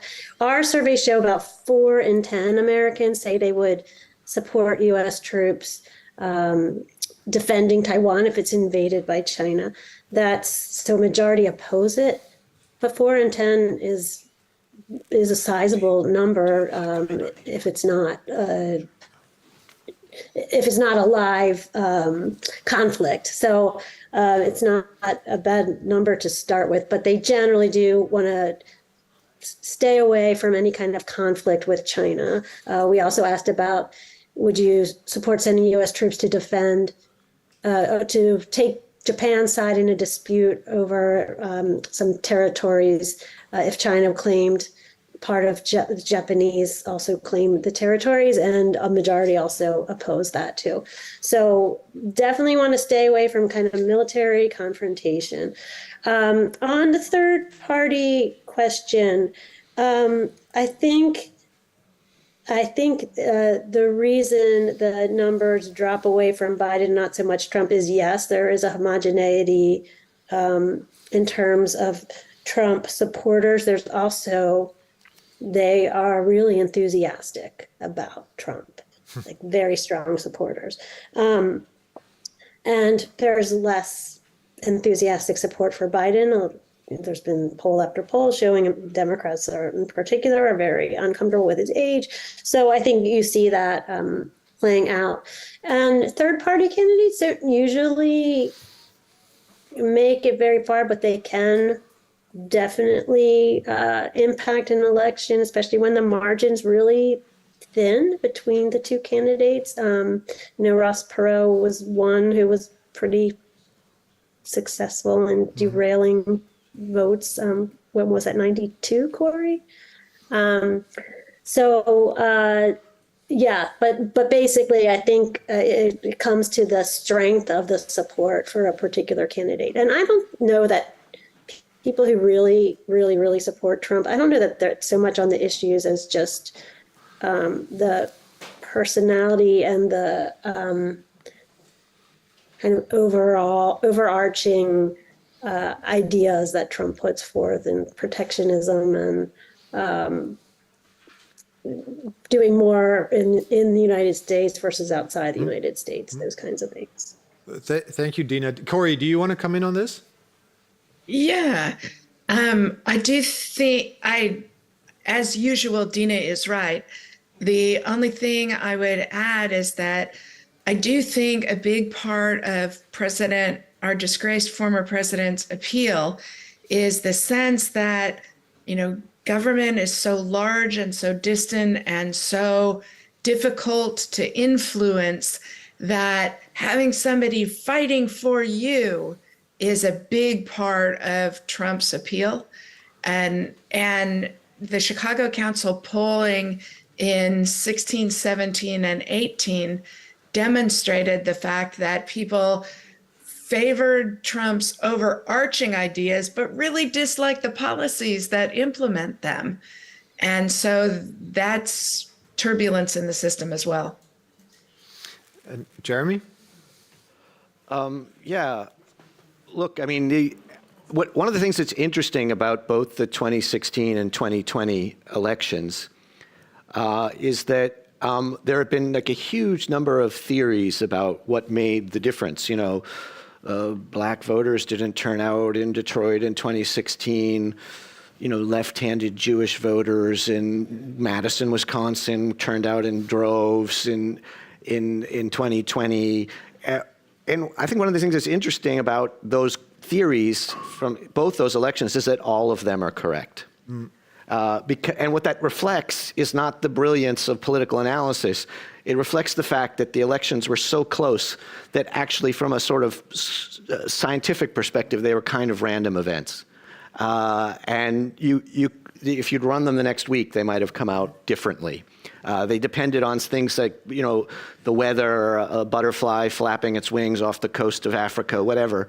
And so a third-party candidate can certainly play into that thing. I mean, it's got to be correct, right? I mean, if they're never going to get more than 1 or 2% of the vote, but that would be enough in key states to turn the election. And that is what happened in 2016. And that was one of the theories that was correct. But I think to sort of focus on that stuff misses the broader dynamic of what's going on. The broader dynamic of what's going on is that for reasons that have to do both with the trends in the country and the sort of efficacy of the country, of the parties at locating the center of the electorate, this is going to be the third straight deeply close election. We already know roughly how 42 or 44 of the states are going to vote. We already know who the candidates are. We know how 95% of America is going to vote.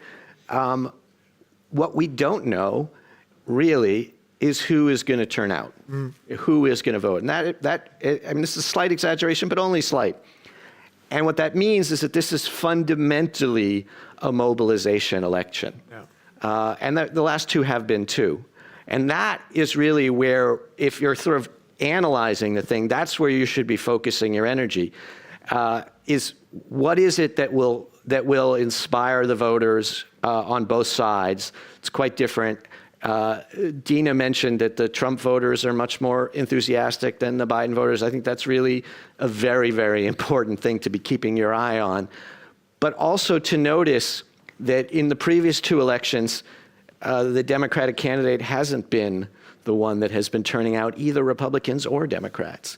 And that Trump, for all of his many sins, is a turnout machine for both parties. And what the Biden people will be doing, unusually for an incumbent, is trying to make the election about Trump for that reason. And what Trump will be doing, because he's an unbelievable narcissist, is also trying to make the election about Trump. That is the dynamic that's going to play over the next year, and that's going to be what determines the relative mobilization more than any other factor. Thank you very much for that. I think we have time for one final question. If not, I'm going to ask our two Europeans on the panel to give us their closing thoughts on what we should do in the 364 days up until the next election to prepare for whatever comes after. Ladies first, Stephanie, how can we prepare ourselves for that whirlwind that might come? I mean, in what I said before, this kind of complacency of especially German representatives of the German government, I hope it's not what they're saying in the backgrounds. It's not really what they are going to practice. That's what I hope is going to happen. In terms of the election, I mean, picking up what Jeremy just said, one of the things I detected now in Virginia on the ground with the voters that the lack of confidence in government is not limited only to Republicans, but also very much to Democrats. And I could really feel the anger among Democrats that their candidate is Joe Biden. And that has been actually the talk of town in the last days, that in the end, if there are successes now, like the abortion referendum in Ohio and also in Virginia, the election, it's not down to Biden, but it's down to Democratic activists. And that there might be a push, actually, that at the end of the day in November 2024, we might not see Biden and Trump to be the candidates. So I think we could mentally also should start preparing that it will be a completely different race. This is one of the theories, but I think there's so much to look forward to because so many things can still change. Yeah. Thank you. And Julian, final thoughts? Well, fingers crossed. But attempts from the outside to influence elections usually don't work very well. The Russians tried. Legitimate attempts from the outside to try and influence elections or indeed referendums doesn't work that well. So I'm not sure there's an awful lot, we in Europe can do that's going to really affect the vote and the factors that have been discussed. I feel like you're just one Guardian writing campaign away from getting this thing done. Yeah, quite. But I do think that because it's pretty close and hard to call, getting ready for either scenario would be a good idea. So talking about it a bit more. It's surprising how little it is discussed, partly because people are a bit scared, partly because, as I think we may have inadvertently proven, it's quite difficult to come up with any great winning ideas about what you do. But I don't think that should stop us talking about it and trying to work out whether there are some things that we could do to reinforce some of the organizations and mechanisms that we work with and that we want to see continue, even if they may well not prosper under a Trump 2 administration. Yeah. Let me underline that final point, that at least the least we can do is to generate awareness and a sense of discussion, and create a discussion that this is coming Europe's way, that Europe should be prepared. Think about the scenarios, how to prepare for any contingency, because that's the least that we can. That's the least that we can do. Unfortunately, we're out of time, but I would like to invite you to join me in thanking our panelists. This has been a very brief conversation on a very big topic. There's a lot to say about the future of the transatlantic relationship and a lot to say yet on the US elections. We only touched on, I think, a couple of nodes, but please join me in thanking our speakers, and we'll definitely continue to focus on this topic in the months to come. And then we're going to adjourn for coffee, and we're going to reconvene for 2 more sessions, one on migration and one on Ukraine. Thank you.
Hey. Okay, thank you.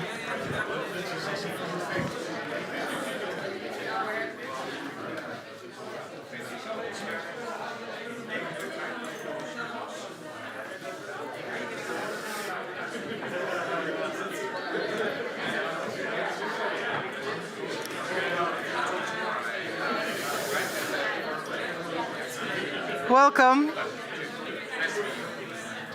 So welcome. Welcome for this closing session that I tried to start. Thank you.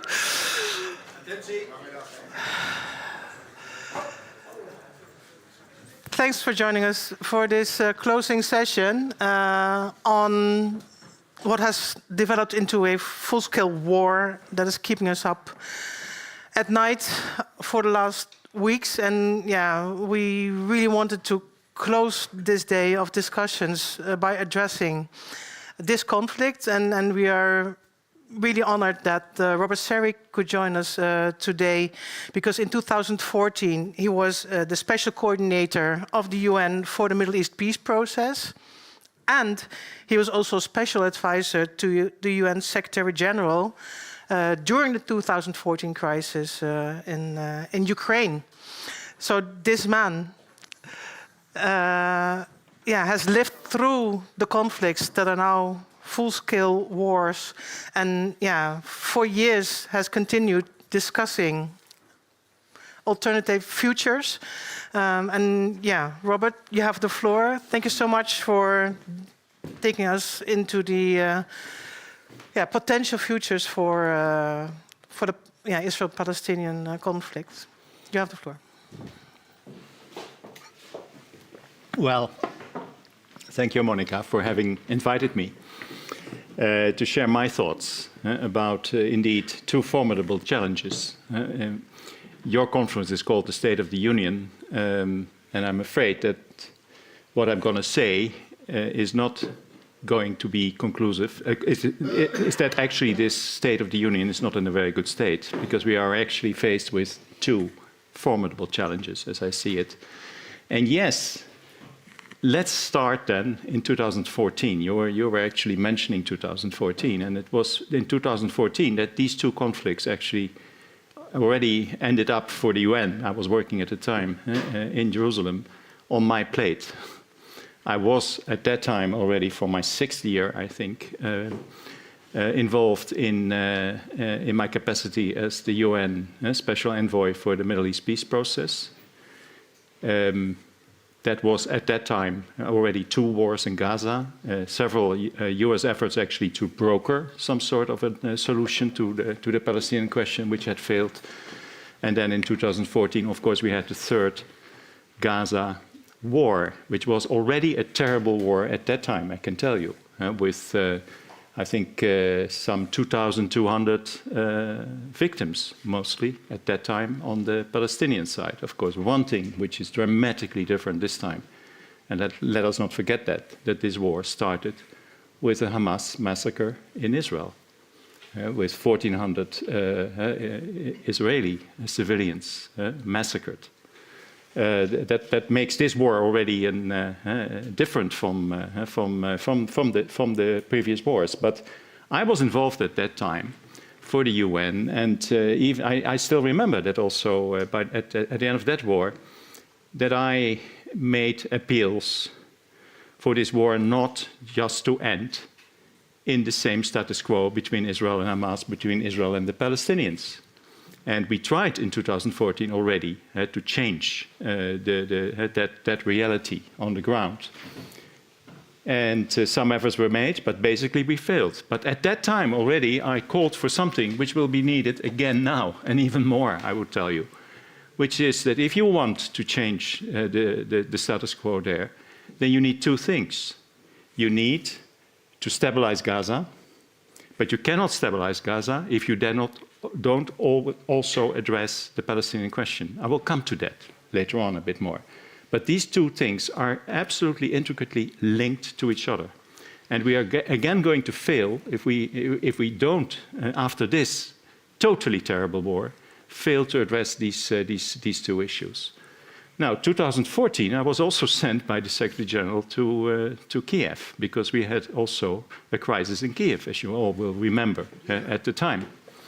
For me, that ended actually by being almost a hostage myself on the Crimea, because I was sent also by Ban Ki-moon at some point to go to the Crimea. But at that time, the little green men of Putin were already taking over control of the Crimea. And I was about to be deported. I refused that. At the end, I got a kind of free passage, in particular also helped by Crimean Tatars, with whom I was in touch at the time, who helped me. Bob Dane, who is, by the way, not here, but of course one of your, he was at the time also there for the OSCE mission, but they also had to leave the Crimea because a silent coup was taking place there.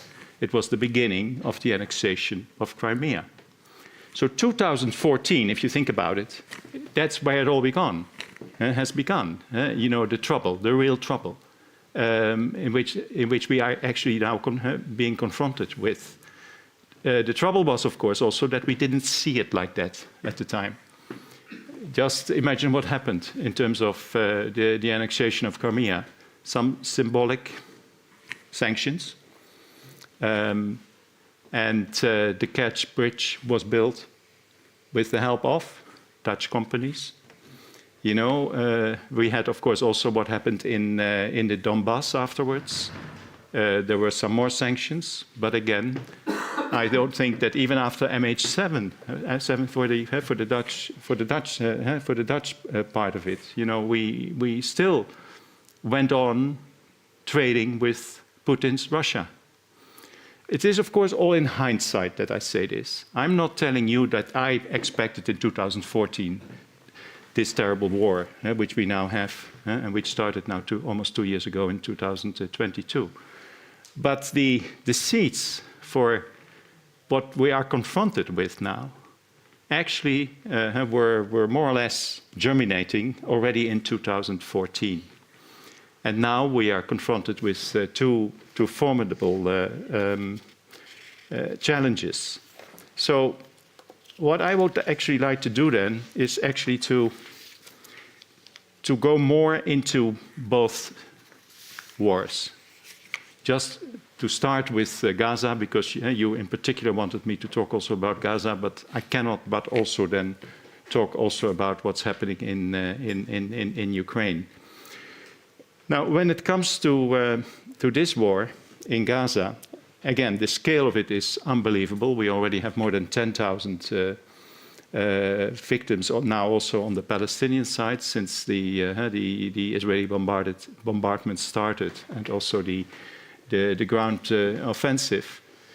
And of course, this means also that there is a lot of indignation about that, which I fully understand,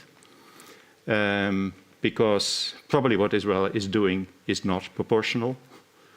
If so many kids, in particular children, are also being killed, then you should really wonder what is going on. At the same time, and this is also, I think, the dilemma for us and for our governments and also for the US at this point, Israel has the right to defend itself. There has been a massacre of Hamas, and the conclusion has been reached that Hamas has put itself out of any order, out of any future solution. And that is also what Prime Minister Netanyahu has been promising the people of Israel, that this is existential now for Israel, that they want actually to reach a situation where such a threat can never be repeated. The problem with all of this is that this is now already going on for a month, with now more than 10,000 victims. I do not rule out that if this war goes on, and it may still go on, that we may have even double amount of victims. And then you should ask yourself, for what then? For what? What if even after this war, we would turn back to the status quo ante. That is the most unbelievable thing for me to happen, and yet I tell you, this could happen, yet again. Basically, I see three scenarios still possible. One is Armageddon, the regional Armageddon scenario. I don't think that is very likely at this point anymore, because there seems to be some effective retaliation, and here I come with, of course, one of the interconnections also between this war and what is happening in Ukraine. Of course, this war is a godsend for Putin. I'm not sure that he knew in advance, but even if he didn't know, of course, for him, for this to last a bit longer is very, very good. So we have a situation where we need also to factor this in. In fact, we have a situation in which the West is now actually fighting two wars with another axis, which you could call Russia, Iran, and in the war in Gaza, of course, it's Hamas, but let's not forget also Hezbollah. And also, in that sense, also Syria, Assad. That's another factor in all of this. But I'm not so much worried about Armageddon at this point. But then what are then the other alternatives now? I see at the moment actually two other possible outcomes. One, which I have already been telling you I'm a bit worried about, that might be yet another outcome, the messy outcome, I would say. After maybe a few more weeks, there will be some sort of a return to a calm, not a real ceasefire. It would probably then also mean that Hamas has not been defeated, at least not sufficiently, not to continue to control Gaza.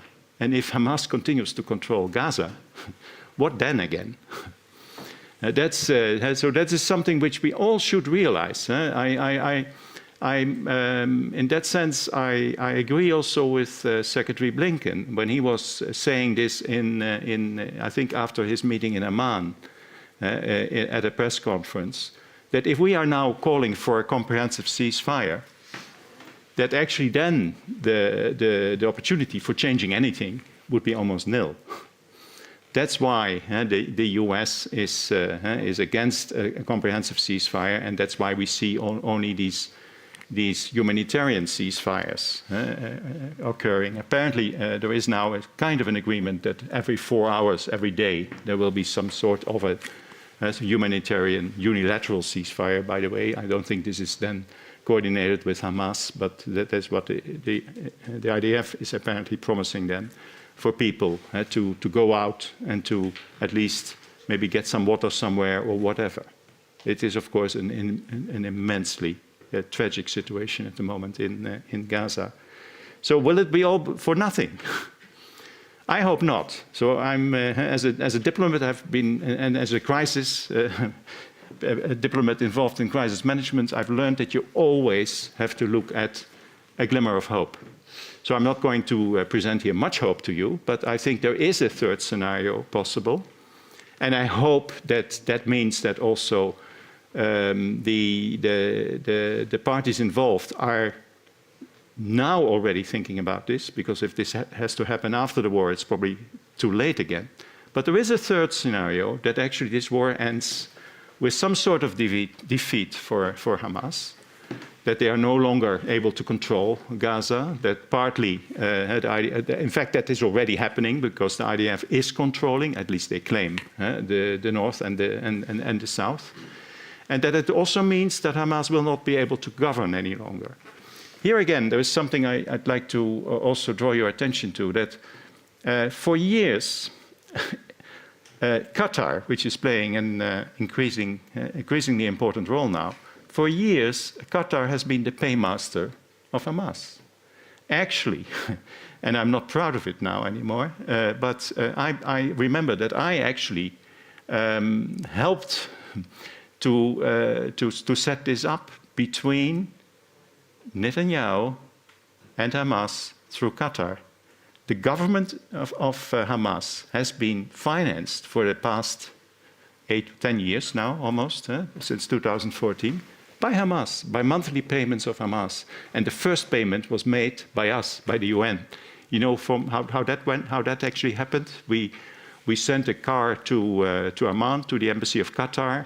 We got 2 big pouches of dollars, altogether 50,000. We brought it back, through the LNB bridge, through Israel. Only Netanyahu and a few people knew about it, to Gaza, and that was the beginning of it.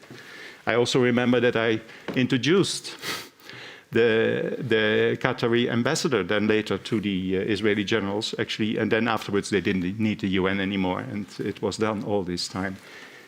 This is also why I feel that Netanyahu carries a lot of responsibility for what has happened. He never was interested in a real solution. For him, the division was fine, because he could jump over the Palestinian question to the second circle, to the Arab circle, to the Arab countries, and he was very successful in it. And we also here in Europe seem to be very complacent with all that was happening here. You know that I'm referring now to the Abraham Accords. I have nothing against the fact that these Arab countries are normalizing and are ready to normalize their relations with Israel. That is, of course, a good thing, don't get me wrong. But if it comes at the cost of the first circle, the Palestinians, and Israel being entwined with these Palestinians, almost like Siamese twins, then you could have known that this was going nowhere at some point. That it would come with such a bang, I did not expect, but for me it was always a question not of if it would happen, but when it would happen, that this would go wrong. And it is, of course, for Netanyahu, it's rather ironic that this happened when Netanyahu expected to actually collect the biggest prize, which was Saudi Arabia. So I'm giving this just as as also for you to understand what is going on. And also, if you think about this, also that the Arabs are saying one thing and sometimes doing or thinking other things. Think about Hamas. Hamas is being protected by Qatar. It has also some protection in Turkey, but the other Arab countries, in particular Egypt and Jordan, they have their own brotherhood, and in particular in Egypt, the whole brotherhood is in jail. You know about this. So this is another aspect of this very, very difficult war. But now, my third scenario is that scenario that actually Hamas cannot rule anymore. If Qatar would stop paying the government, there is no government anymore in Gaza. That's already also implosion. So there are possibilities. But then we need this, what I told you earlier. There needs to be a serious stabilization plan for Gaza, coupled with renewed negotiations for a solution of the Palestinian question, for that two-state solution, which has become almost impossible to imagine. Another issue, of course. What are you going to do with more than 500,000 settlers? Now, all this has happened from 2014 was the last time, this is also what I should tell you, I think, it was the last time that the Americans had tried actually to do something about the Palestinian-Israeli issue. You may remember the Kerry negotiations. And they failed also at that time. There has never been an attempt since to renew this. And from 300,000 settlers in my time, I think we are at 500,000 settlers now.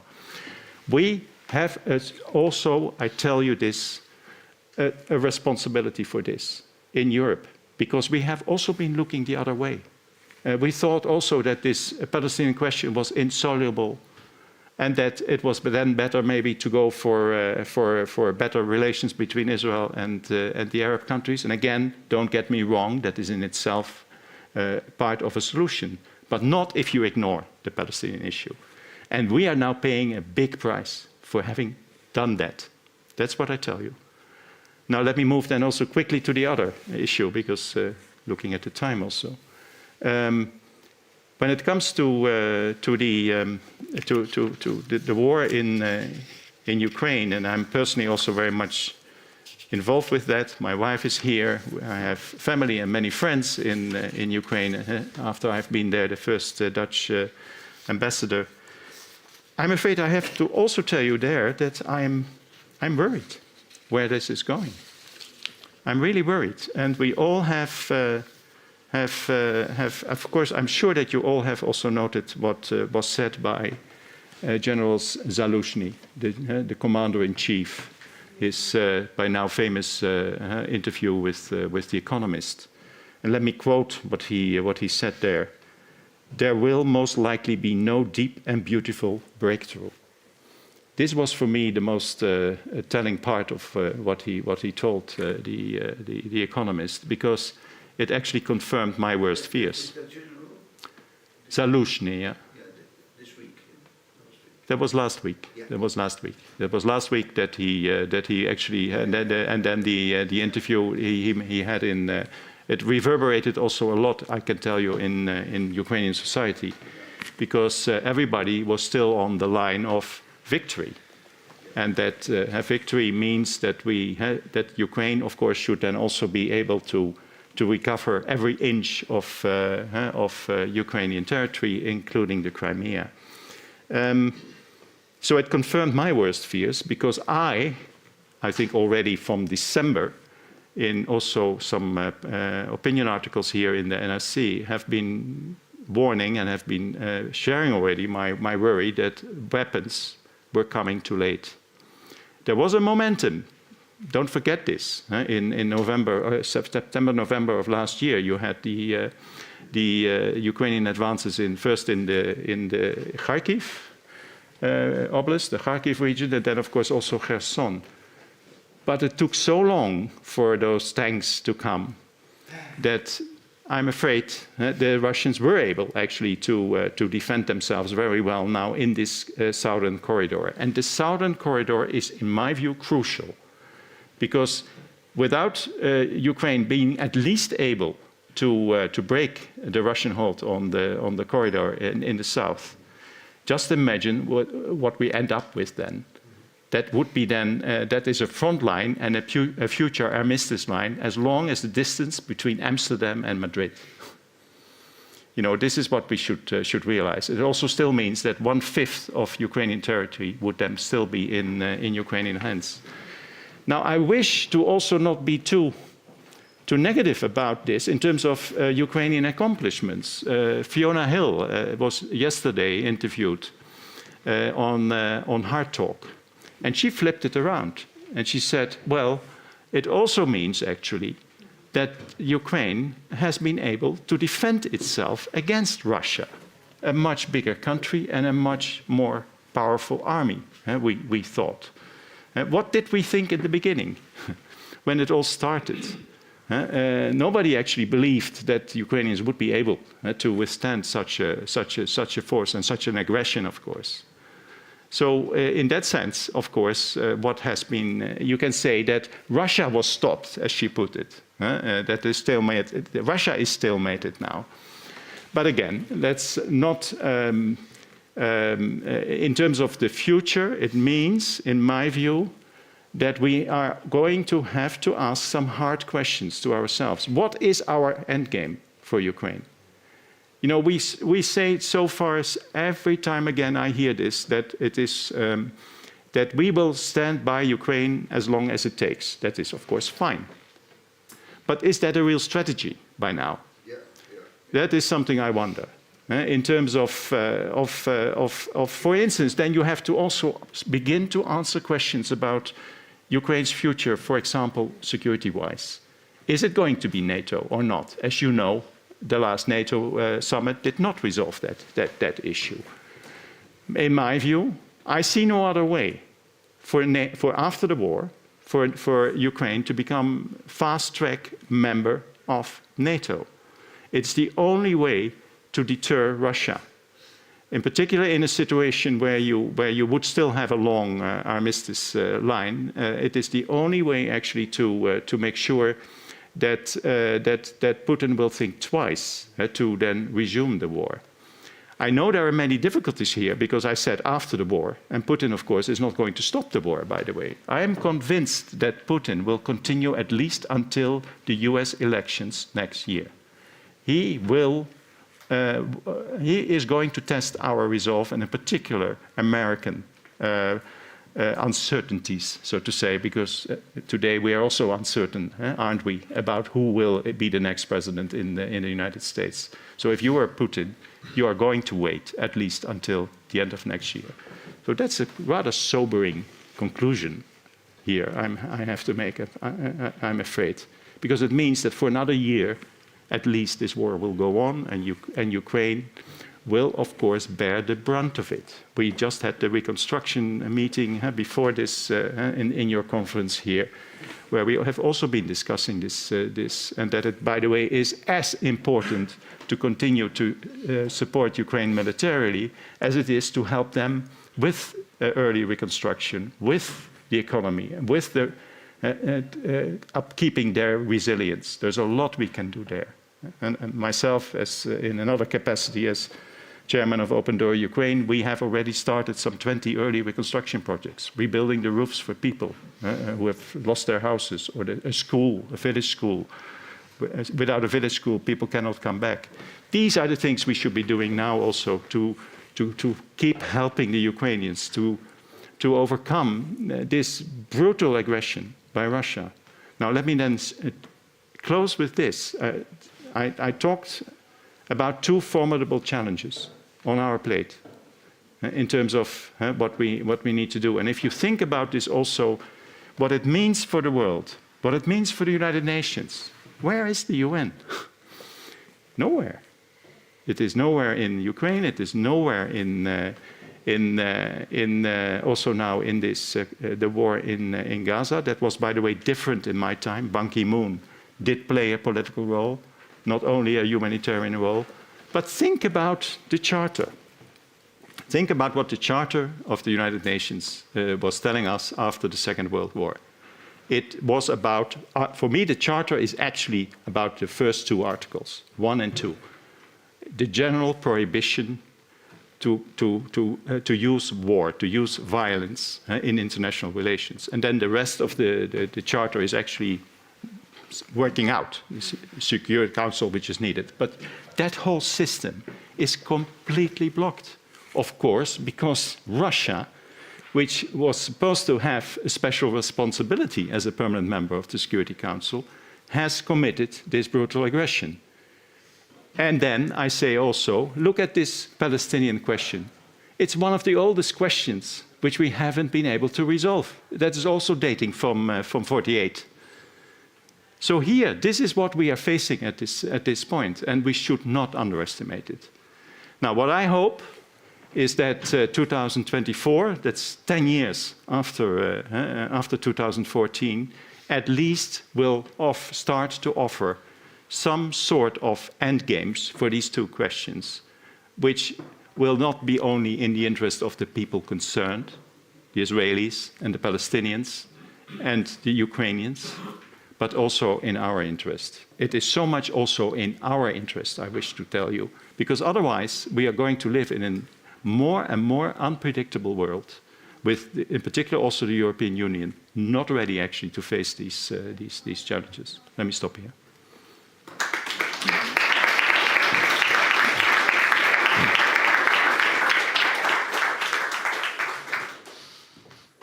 Thank you, Robert. Please have a seat. Oh, we have water here already. We have some time left for some questions. Thank you so much for your passionate, including keynote. Not hiding for the massive problems we are facing. Not much hope that we can derive from the battlefield, but your determination to focus on futures, potential futures, and also your plea to start thinking how they can look like, because we need to be ready not to return to a status quo ante in the Middle East, and we need to start the reconstruction of Ukraine there where we can contribute. So thank you for that passionate keynote. I had two questions, because you are focusing on these futures, because you mentioned briefly two enormous challenges. Stabilization of Gaza, and then an answer to the Palestinian question. So maybe, first the stabilization of Gaza, what would that imply? there are three questions to be answered there for Gaza to become stabilized. First, there is the security question. If the IDF withdraws, by the way, this is also an issue which Netanyahu is now already saying that the Israelis may have to stay for an indefinite time in Gaza. That is already an indication then that nothing would change, or that actually the situation would become worse. And I also fail to see how that could be in Israel's own interests, by the way. Think about what happened in South Lebanon when they stayed for a while there. They also at some point just simply had to withdraw.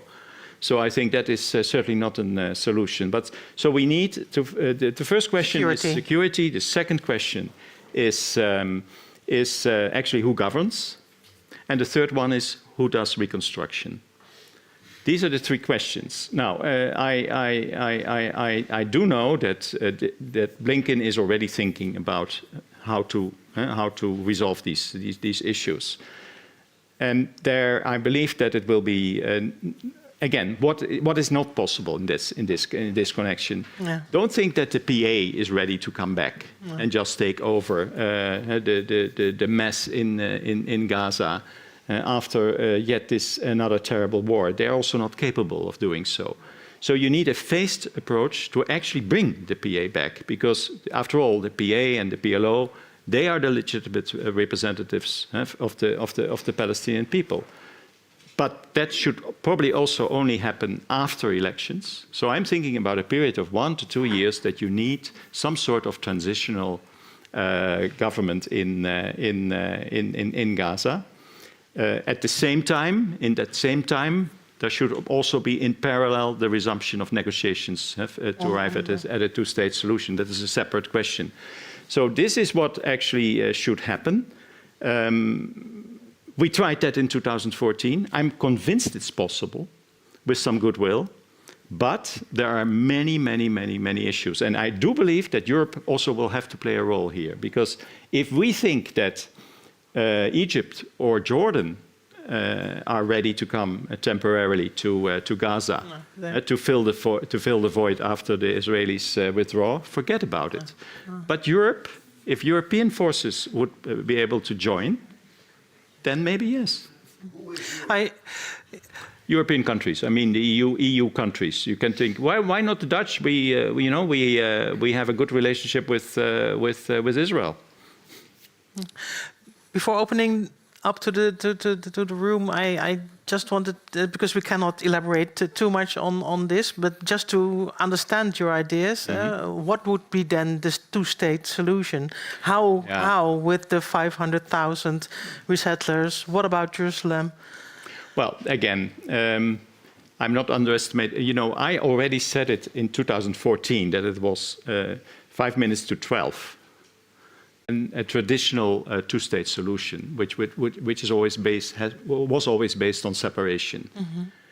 So it has to be something else, something more inclusive. And there are ideas. I published a book in 2018, and I suggested there what I called the compromise on residency exchange. What I meant was the following: if you have so many settlers in the West Bank, no Israeli government, even if they wish, can evacuate them, can order them to leave anymore.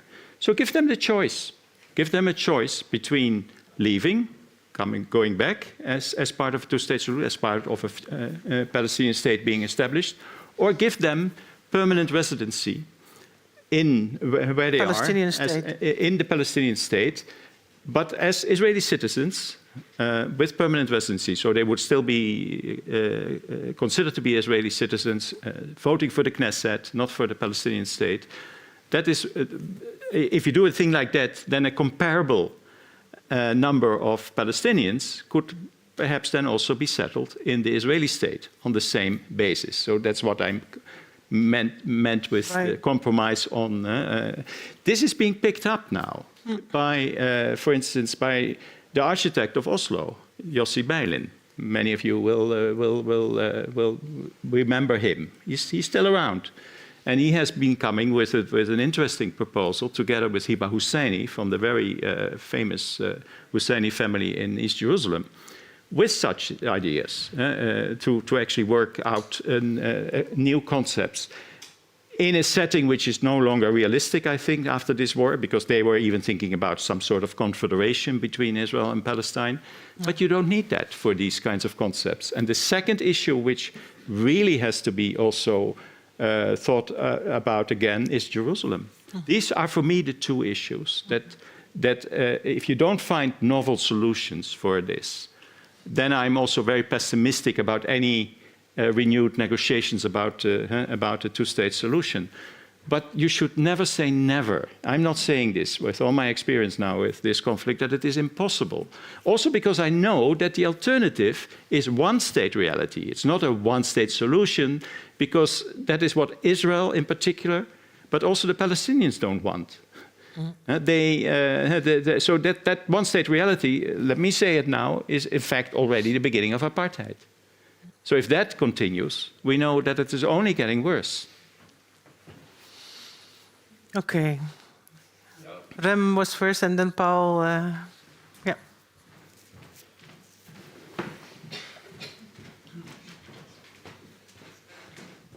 Thank you very much, Mr. Serry, for your very sort of frank but somewhat depressing analysis with a glimmer of hope.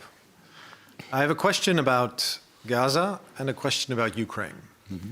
The one about Gaza is returning to the stabilization plan you referred to. You said Europe shouldn't expect that Jordan or Egypt does this by itself. Yeah. Let's flip that argument on its head. Mm-hmm. Should Europe be considering to do that without support from the regional countries? Never. Mm-hmm. So short answer, I can tell you already. We should never do this without them. Let me then add a footnote to that. Should Europe be presenting this plan already? Or should we wait until we are being invited and the regional countries are ready to also step in? That's the question on. Okay. The question on Ukraine is, this morning we started our conference, it seems a long time ago, with a session with two ministers of defense. And one of the questions that was asked to them when they both mentioned that they would support Ukraine until a Ukrainian victory, what does Ukrainian victory mean? Their response, both of their responses was, whatever Ukraine thinks. Yeah, exactly. And I'd like to get your assessment on the level of realism of that statement. Yeah, yeah. Thank you. Can I, because otherwise I forget the... Yes. No, back to your first question. So I said already, I will not recommend that Europe goes in without Arab support to stabilize Gaza. So the role of countries like Egypt and Jordan, which are at the moment negative about this, I know that Blinken has already asked them, and they said no. So that is why I believe that Europe should step in and offer a kind of an Euro-Arab stabilization. And you don't have to think about lots of forces. That's not needed. You need military police, you need maybe some special forces. That is what is needed. After all, we're not going to fight the Israeli army. That is what would be needed actually to neutralize whatever is left of Hamas or other radical forces. But you need the legitimacy of Arab presence in such a force. Otherwise, I would never recommend this. So that's to your first question. And I hope, but I don't know whether this is at all realistic and considered in European capitals, because after all, you run some risk, but you also run an increased risk if you don't do anything. Think about also our reputation in the world. We stand accused of double standards now. We instituted sanctions in the case of Ukraine. We never did so in the case of the issue between Israel and the Palestinians. And you know how the South thinks about this. This is, again, music to the ears of Putin. So this is why I say this is now so important, that we do not allow this situation just to go back to square one. Now, on your question concerning how realistic is it to keep saying we keep supporting Ukraine as long as it is needed, and it is for Ukraine to decide what is victory. I have already been saying also in some of my opinion pieces that I have been asking this question indeed. What is the definition of success in this war? Is it indeed only possible to say that you have reached complete success if Ukraine first recovers and liberates every inch of territory, of its own territory? I sometimes have also frank discussion with my Ukrainian friends about this. And then I ask them, what about Donbass? That part of Donbass that has been occupied also since 2014. Most Ukrainians have left that territory and are IDPs now in Ukraine itself. And I don't think they have much of a wish to return. It is a wasteland by now. And they will never say this publicly, but I get understanding for this when I say this. Crimea is another issue. It's also very much a strategic issue. I think to reoccupy the south, the Ukrainians have to do what they are doing now to make the life of Putin very difficult in the Crimea. But what if, I don't feel that the present situation is a situation where we should put pressure on Zelensky to start to think about compromises and negotiating. No, because I already mentioned the 1,200 kilometer long front line. How are you going to stabilize this? So it comes back to this issue, still the strategic issue. Are the Ukrainians going to surprise us one more time by actually breaking the south and actually get hold again of that part of their territory?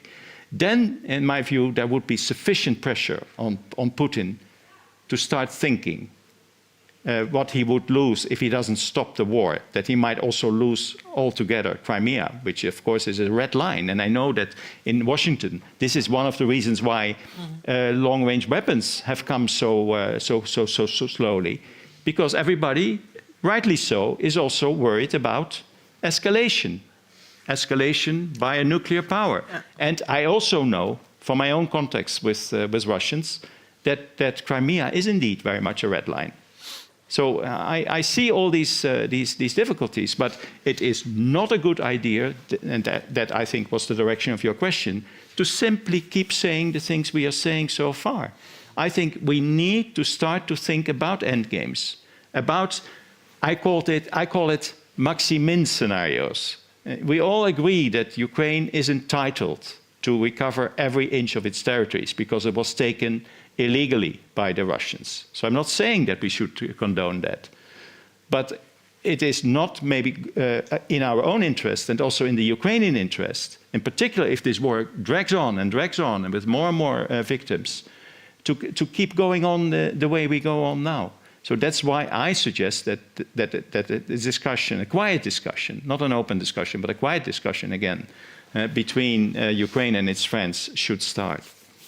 Should start now. I think it was also after Zaluzhny even, the biggest hero in Ukraine now, who has been telling honestly his people that maybe it's not going to happen that soon, that every inch is recovered. This is all very, very pertinent now. Very pertinent. Yeah? Yes. There is room for two questions still for Paul Meerts and Harold Benink behind him. And then I will propose to wrap up. Thank you, Robert. Fascinating. And I fully agree with what you said on Ukraine. Let me ask you a naive question.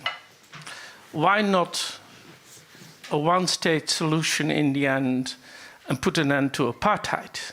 It worked in South Africa. Yeah. Why shouldn't it work in Palestine? Okay. That's one question. You want me to take it now? Harold, maybe. Or maybe the other one. So we have the two questions. Harold Benink, Professor at Tilburg University. Very interesting presentation. Thank you for that. The role of Europe. With all the important things going on, during last night in Brussels, the ministers of finance of the Eurozone have been quarreling until late at night about new rules for the governance, economic governance of the Eurozone. The revision of the Stability and Growth Pact is really difficult and really having very dramatic discussions.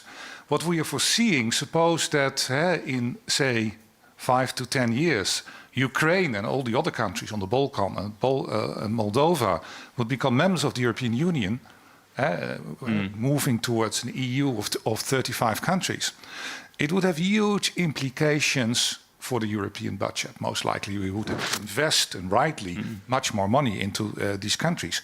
Is Europe really ready for that? Yeah. How do you view that? Yeah. Well, first to your question about a one-state solution. Rationally speaking, you're right.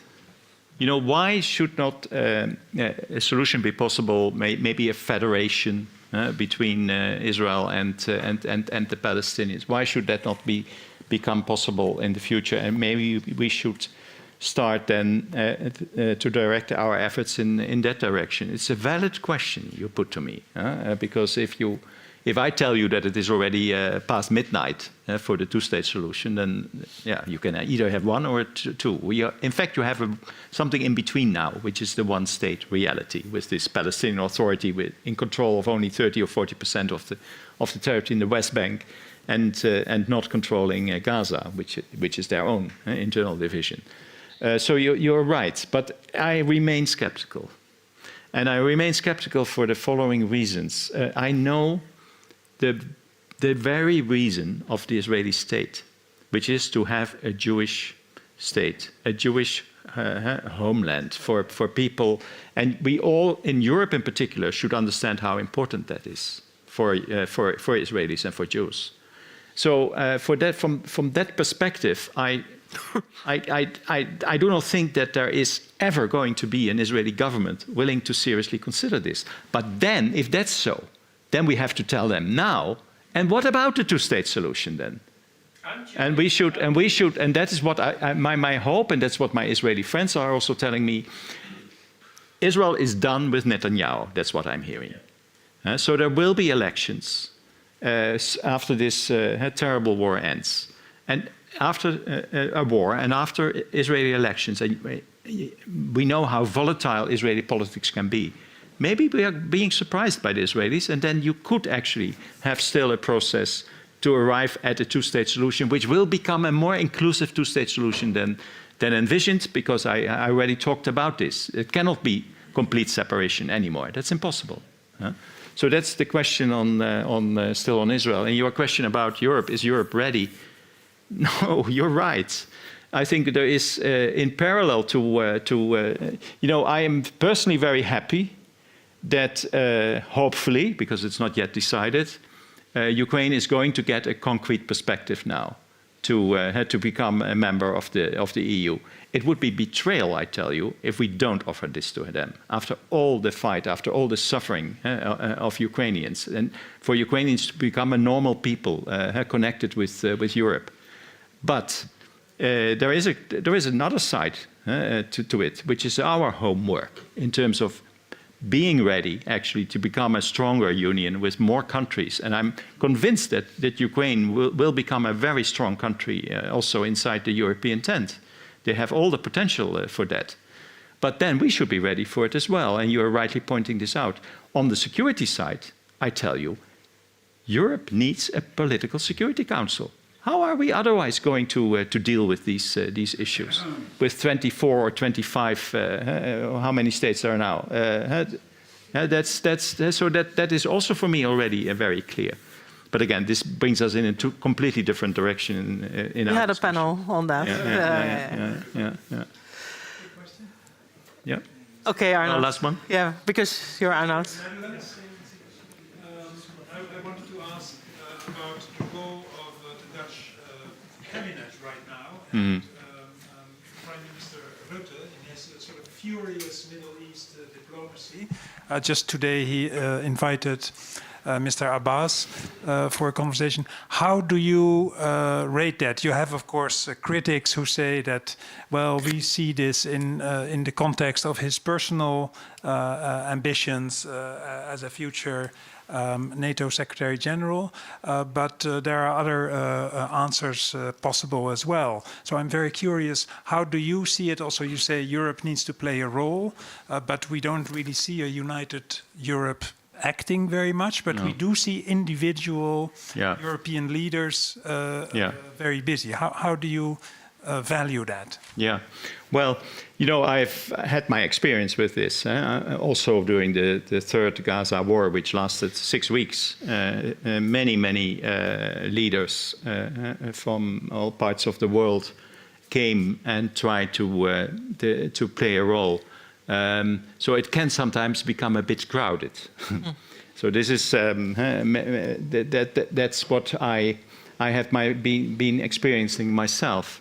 But when it comes to Rutte's role now, he does have a good relationship with Netanyahu. Otherwise, I would say it's pretty futile what a Dutch prime minister would do. But if he really wishes to invest in his, what he says, tough love with Netanyahu, I hope it will be more tough than only love. Because that is what would be needed at this point, I think, with the Israeli prime minister.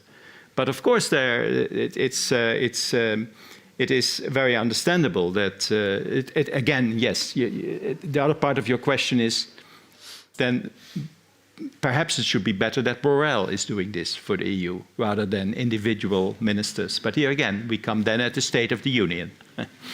Yeah. Thank you so much. Yeah. Thank you, Robert. I know that you will continue reflecting on how this Palestinian solution would look like, could look like, with people from the region. Yeah, I'm talking at the moment also. Still, this is another little glimmer of hope. I started a discussion about a new perspective for a two-state solution with people I already mentioned, and they have allowed me also to mention this to you. Yossi Beilin, Hiba Husseini, others. We're also talking with Jordanian experts and now also an Egyptian expert.